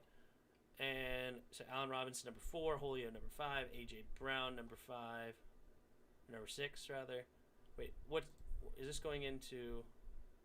Entering the 2021 season. Okay. See, now where's a guy like Terry right now? Calvin Ridley, Mike Evans, Chris Godwin, Mari Cooper, DK Metcalf, Keenan Allen. Terry McLaurin listed at 17. I'm actually surprised they listed him that high. But this guy is underrated. He should be above a lot of these dudes right now. I would put him in the top 10, seriously, because I think he's that good. But... And then let's go down. Who else is underrated? Tyler Lockett's probably a little underrated. You could probably list him in the top 20. I would list him over Jarvis Landry, Corey Davis for sure. I think you could put him in the top 20, so that's probably a little underrated. Cole Beasley is overrated. He's not 23. Antonio Brown underrated now, but I mean it is what it is. Will Fuller could be underrated. Brandon Cooks, Devontae Parker, Cortland Sutton, Robert Woods, Cooper Kupp, Deebo Samuel, Tyler Boyd. Tyler Boyd is probably a little bit underrated. You could list him higher on this list, probably top 25. But, okay, so there's some underrated players there. Also, he only listed offensive players. Did you guys notice that? Like, he only listed offensive players. He didn't list a single defensive player. So he's not even... Is he really even a fan? Because now you could even start talking about, like, okay, who's underrated on the defensive side of the ball. I don't know. You can go in for days. But nonetheless... Granted, he didn't say the top 10 underrated players. He just thought about 10 players and he listed them, which is fine. But I don't know where you're listing Tony Pollard. But, okay. He's a Bills fan. Yeah. But, anyway. That was fun.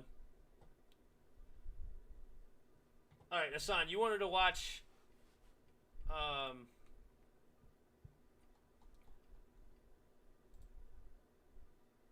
Or you wanted to watch something, Hassan? What did you want to watch? You had a recommendation or something? Tony Pollard could be better than Zeke. We'll see. We will see. I know people are really down on Zeke, but that's the frickin' Mike McCarthy way. Louis T. wide receivers. Okay.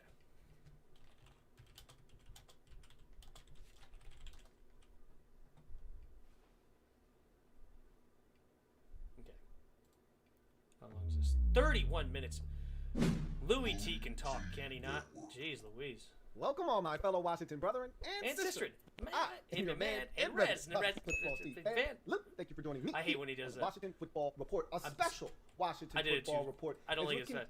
And resident Washington Football Team fan, Lou. Thank you for joining me here on the Reds and Football Report, a special. I want to say Redskins every time. Report, as we're continuing our series of positional rankings around the National Football League for the Washington Football Team, where they rank amongst the league and specifically where they rank inside of the division, the NFC East.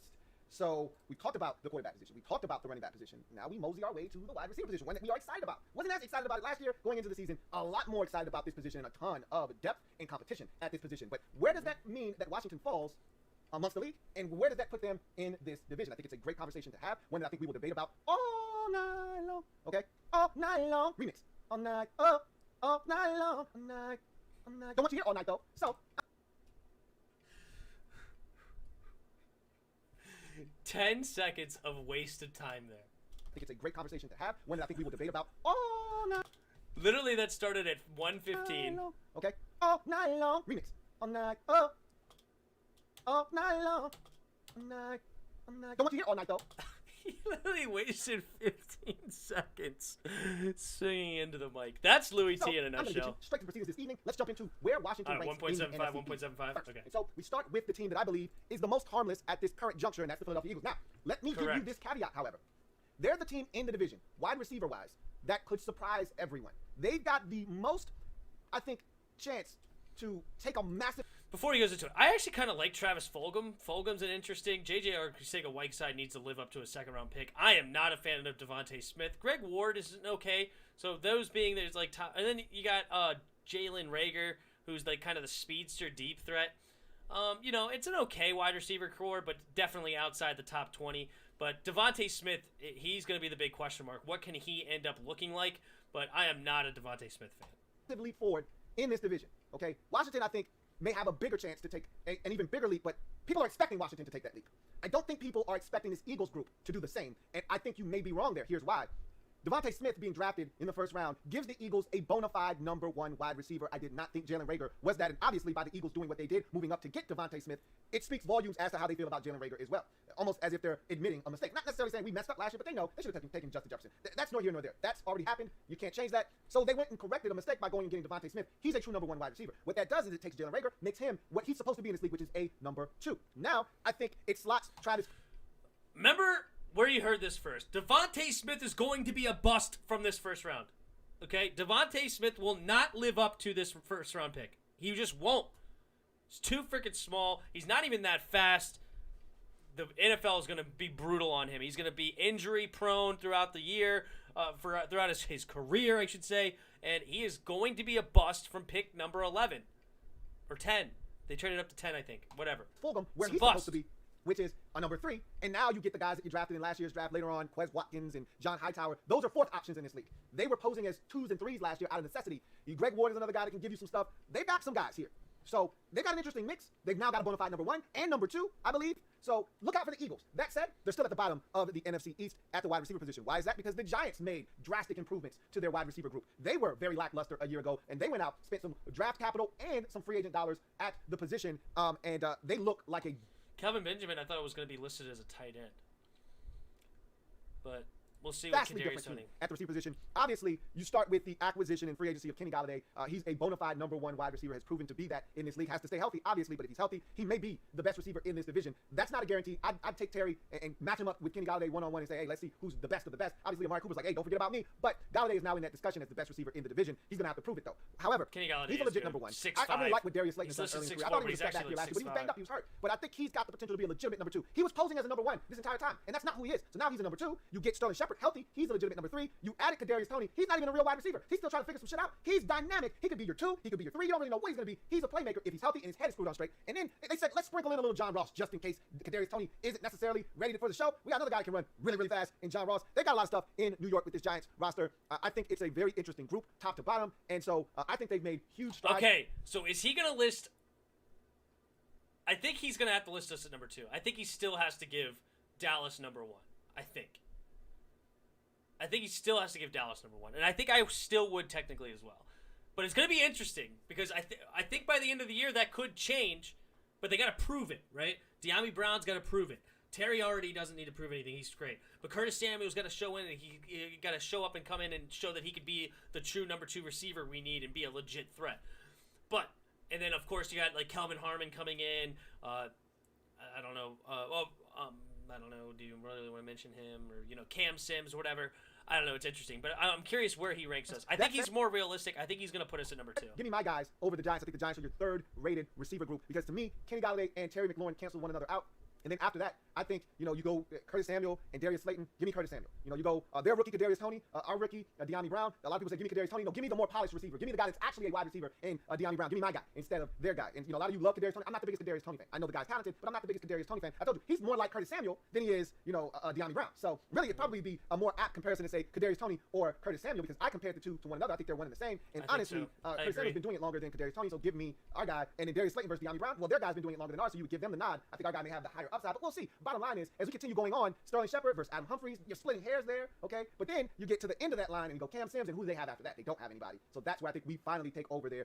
And so that's why I think you give us the nod because we're just deeper than the Giants. It's really close, but we're deeper than the Giants, I believe. And then finally, the best group in the division is the Dallas Cowboys. God damn it, the dirty Dallas Cowboys, the dirty dick dastardly Dallas Cowboys again. They linked us. All right, they got us at the running back position. They got us at the quarterback position. Now they're getting us again at the receiver position. But this is not new news to you. I've been telling you this all offseason. The Cowboys.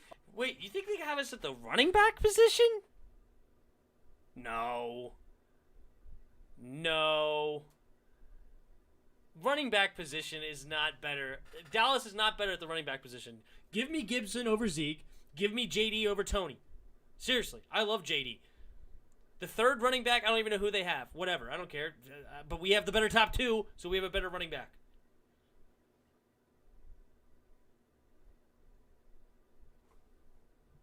Are the most talented team in the division, and it's really more so on the offensive side of football, not on the defensive side of football. So there is a debate to be had as to whether their roster is actually truly better than ours. That said, they got the most important position in order, which we do not, which is quarterback, which puts them head and shoulders above us. That said, we can have an argument here. There's a discussion to be had about the receiver position in Dallas versus Washington. At the end of the day, this is where I just dropped the mic. Okay, we've got 1,000-yard receiver. Let me just say this: I would take Terry McLaurin over all 3 of their guys, all 3 of their big 3. I would take Terry over every single one of those guys. That said, we got 1,000-yard receiver in Terry McLaurin. They got 3. Drop the mic, walk away, don't pick it up. Okay, I don't want to hear, well, they got 3 guys, but we got this guy. No. Stop. They got 3,000-yard receivers. We got 1. We got 1 guy, and then we got 2 guys that we think can be 1,000-yard receivers. And I love Sime Fayoko pickup. We'll see if that pans out. But yeah, their top 3s are just legit. I mean, CeeDee Lamb arguably could end up being their number 1 receiver now, but Amari Cooper's also a legit number 1 receiver. Michael Gallup is fantastic. So those 3 guys are awesome. I like Simi Fayoko. I hope he makes the team, but we'll see. I think looking at this list, I think he should make the team. Honestly, I don't really see any big threats to say he shouldn't. I guess he's got to show up and make sure, but he's a 6'4 guy running, like 6'3", 6'4 guy running a 4.4 40-yard dash. Dude's legit speed and size, and I like him. They got 3 guys that have already done it in the NFL, okay, essentially. I'm not sure if CeeDee Lamb did that in his rookie season. Probably did not. He's going to get 1,000 yards. So if we're going to be technical, they got 2,000-yard receivers, and they got another guy that's well on his way to 1,000 yards. So either way you want to slice it, they're better than us. Now, if we get to the depth part of things, we might be able to make up some ground, but not enough. Not when you're talking about 3 guys that have the potential to be 1,000-yard receivers, 2 that have already done it multiple times, and 1 guy that's well on his way, where we've got 1 guy, and we got a second guy that we think could be a 1,000-yard receiver, and a third guy that, rookie, we'll see what he does, but we can't be sure about that. We don't know. All right, so at the end of the day, Cowboys are deeper than we are at the top, where the substance is. I think we get them towards the bottom of their receiver group, but that's not enough to make up the ground that they have at the top of the list. So, they also drafted T.J. Fasher. Interesting. Another number size and speed 1 guy. Wide receiver group in the NFC East. So with that said, where does Washington rank in the entire league, however? As excited as we are, a lot of you probably think, well, we're a top 10 wide receiver positional group, right? Right? Wrong. We're not far off, though. I have us rated as the 12th wide receiver group in the National Football League, and here's why. Let's go through the list, and you tell me where I messed this up, and you tell me where you would have made some changes. Let's go through the list real quick. So Arizona Cardinals, they got DeAndre Hopkins. Again, you take 2 steps, and then you get to Terry. So just off of the fact that that's the starting guy, that's tough to overcome. But then they throw in some, it's A.J. Green. Is he the A.J. Green from 4 or 5 years ago? No, but we don't know. Maybe there's a resurgence. I don't think he's done, but we'll see. Didn't look all that great in Cincinnati last year. He's coming off of not playing football in almost 2 years. So there was, an expected lag last year. Let's see if he bounces back. But they still got, they got Kirk. Christian Kirk. They still got Andy Isabella. They still got a whole bunch of guys. And they drafted Rondale Moore as well. So give me the Cardinals over us. Atlanta Falcons without Julio. I can't put them ahead of us. Can't do it. Won't do it. Give me our guys over the Atlanta Falcons group of receivers. Same with the Baltimore Ravens, even though they added Samuel Watkins. When's the last time that man's played 12 games in a season? When's the last time that man played 13 games, 14? I don't need to continue. He doesn't play full seasons. Hell, he rarely plays half of a season. So adding him. This is a weird way to do this. Why is he going through alphabetical order? But whatever. Into the mix, it helps, but how healthy is he really going to be? They added Rashad Bateman. I love Hollywood Brown, but is that enough? You're dealing with a guy that rarely plays, a rookie, and a guy that's still trying to hit his stride in the league. Give me my guys instead. None of those guys are better than Terry, and I'll take my ancillary guys over their guys. Give me our guys over the Ravens' crop of receivers. The Bills, can't mess with it. They've got 2,000-yard receivers. They got the best receiver in football if you're going off of last year's statistics in Stephon Diggs. And they got Cole Beasley. That's 2,000-yard receivers right there. Gabe Davis showed off last year as a rookie. They got a lot of stuff. And I think they added Emmanuel Sanders, if I'm not mistaken. They got E-Man Sand. It's not even close. Bills are better than us. Panthers are better than us. I know that sounds crazy because we just took... Oh, yeah, Panthers are a great wide receiver group, too. DJ Moore, Robbie Anderson... to start the list, and then they just took another receiver, didn't they? In the draft. I don't remember. Curtis Samuel from them, but they still got 2,000-yard receivers. Robbie Anderson went over 1,000 last year. So did DJ Moore. Okay, so we took the third out of the group of 3 receivers. We took their 3rd best receiver from them, and we're making him our 2nd best receiver. They're looking at us like, oh, well, we still got 2 better than the guy we just gave you. So if you look at it from that perspective, and they drafted a kid that I absolutely love from LSU in the 2nd round. Oh, that's what it was. What's his name? Terrence Marshall. Yeah. I view the Panthers as a better wide receiver group than the one we put on the field. Again, their first 2 are better than our first 2. Terry is better than any one of their top 2 receivers, but it's close, right? Terry doesn't blow them out of the water, and then their 2 receivers are better than Curtis Samuel, and then I think their rookie receiver is better than our rookie receiver, but we don't know. We'll see. Obviously, time will tell on that, but I think they've got a better group than we do overall. Bears. They got Allen Robinson, man, and that's one of those take a couple of steps and then you get to Terry. But after that, I don't love what they put out on the field, man. They got a bunch of guys that I was excited about coming into the league, and you can probably blame some of that on the quarterback position and the lack of consistency that they've gotten there, and that's why some of those guys haven't performed. I love what Darnell Mooney did as a rookie. That said, when you look at what we have versus what they have, and I just think our collection of talent is better than theirs. We've got again, you got to stay healthy in Adam Humphrey, but we got a slot receiver. They really don't have a guy that's consistent inside. I'll take our guys. I don't need to explain it any further. They got Allen Robinson. We got the rest of the shit. Give me our guys over the Bears. Bengals, same thing. I love the. This one was tough. I went back and forth on this one because none of their receivers are better than Terry. So we start there. Terry gives us the nod there. But after that, they got Tyler Boyd, Mr. Consistency. He's better than our 2nd receiver, but he was really their one. But they just drafted a guy to be number 1. We don't know what he's going to be. He's going to be a star. Okay, Jamar Chase. So again. Nah, I think I gotta give the Bengals the nod, dude. I think I gotta give the Bengals the nod for now. I'm going to give the Bengals ahead of us. Can't go off of that, though. He's got to come in and prove it. So you're going Mr. Consistency, Tyler Boyd. You're going with what their second-year receiver did as a rookie last year. He was really good, the rookie from Clemson. I don't like how he's doing this. This is a terrible way to do this, okay? Give me your top 11 teams that are a benefit. Like, why are we going through every single team? Louis T, man. You frustrate me with how you structure things. This should not be a 31-minute video. I can't watch it anymore. I don't care about, like, why are we talking about teams that are not better? You know what I mean? Like, give me the top 11 teams over us, okay? And then we can talk about it. But we're going too many other directions for me to really follow this all the way down. I'm just, because I'm like, okay, I don't really care, like, about talking, you know what I mean? Like, I want to just give me your top 11, and we'll go from there. But anyway, that was fun. But listing us at number 12, I think is interesting. I don't think it's too far off either direction. I'd probably give the Bengals the nod for now, but I don't know. He picked us over the Chiefs. I mean, that's probably true. I mean, because Travis Kelce is a tight end, so you're not talking about him. So it's Tyreek Hill and who? Yeah, so I don't disagree with that. I don't think their wide receiver group is any better than ours. I don't know why they would be better. You know what I mean? Like, I would say then, yeah. I mean, let's take a look at this.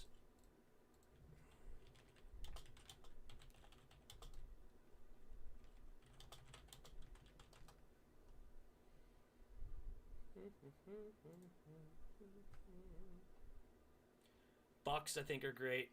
Cowboys listed number 2, probably not too far out. Chiefs are not number 1. But see, they're listed Kelce. If you list Kelce, then Chiefs have an argument. But with no Kelce, yeah, exactly. Yeah, Bills at number 4, I don't mind that. Vikings, definitely, with that insane wide receiver duo. I like that. Broncos, very good wide receiver group. Do I list them as better than us?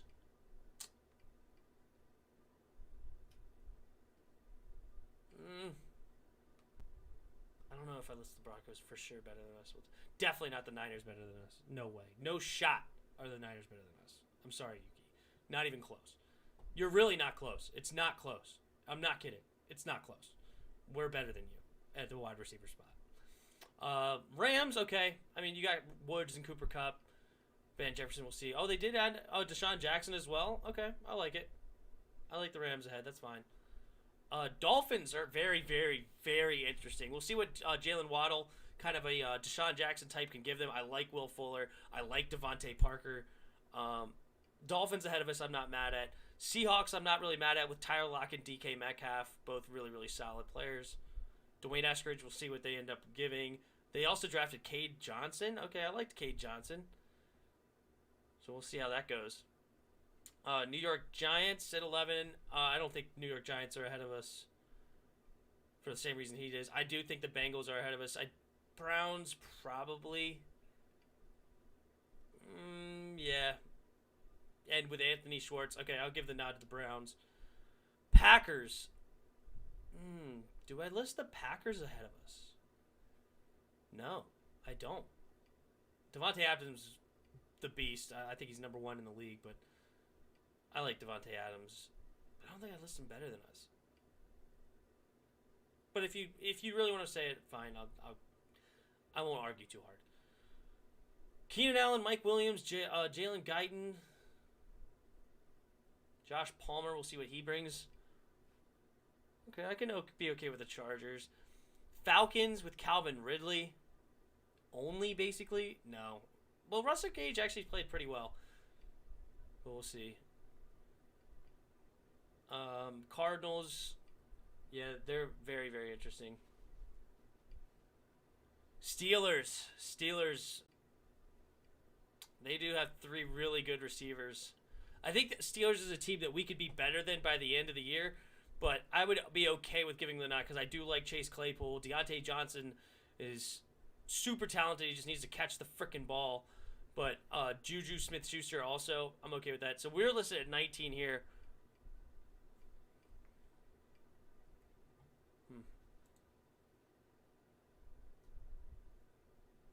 Take Terry and Curtis over Keenan Allen and Mike. I think that that's a team, just like the Steelers, that we could, by the end of the year, be over. If that makes sense. Like, the problem is that, like, where do you actually put a guy like De'Ami Brown, you know? It's tough. But anyway. All right. It was fun. it's almost 12:30, so I'm going to run. But it was a lot of fun. And thanks for hanging out. And I'm going to save this. And we'll see you on Saturday. And until next time.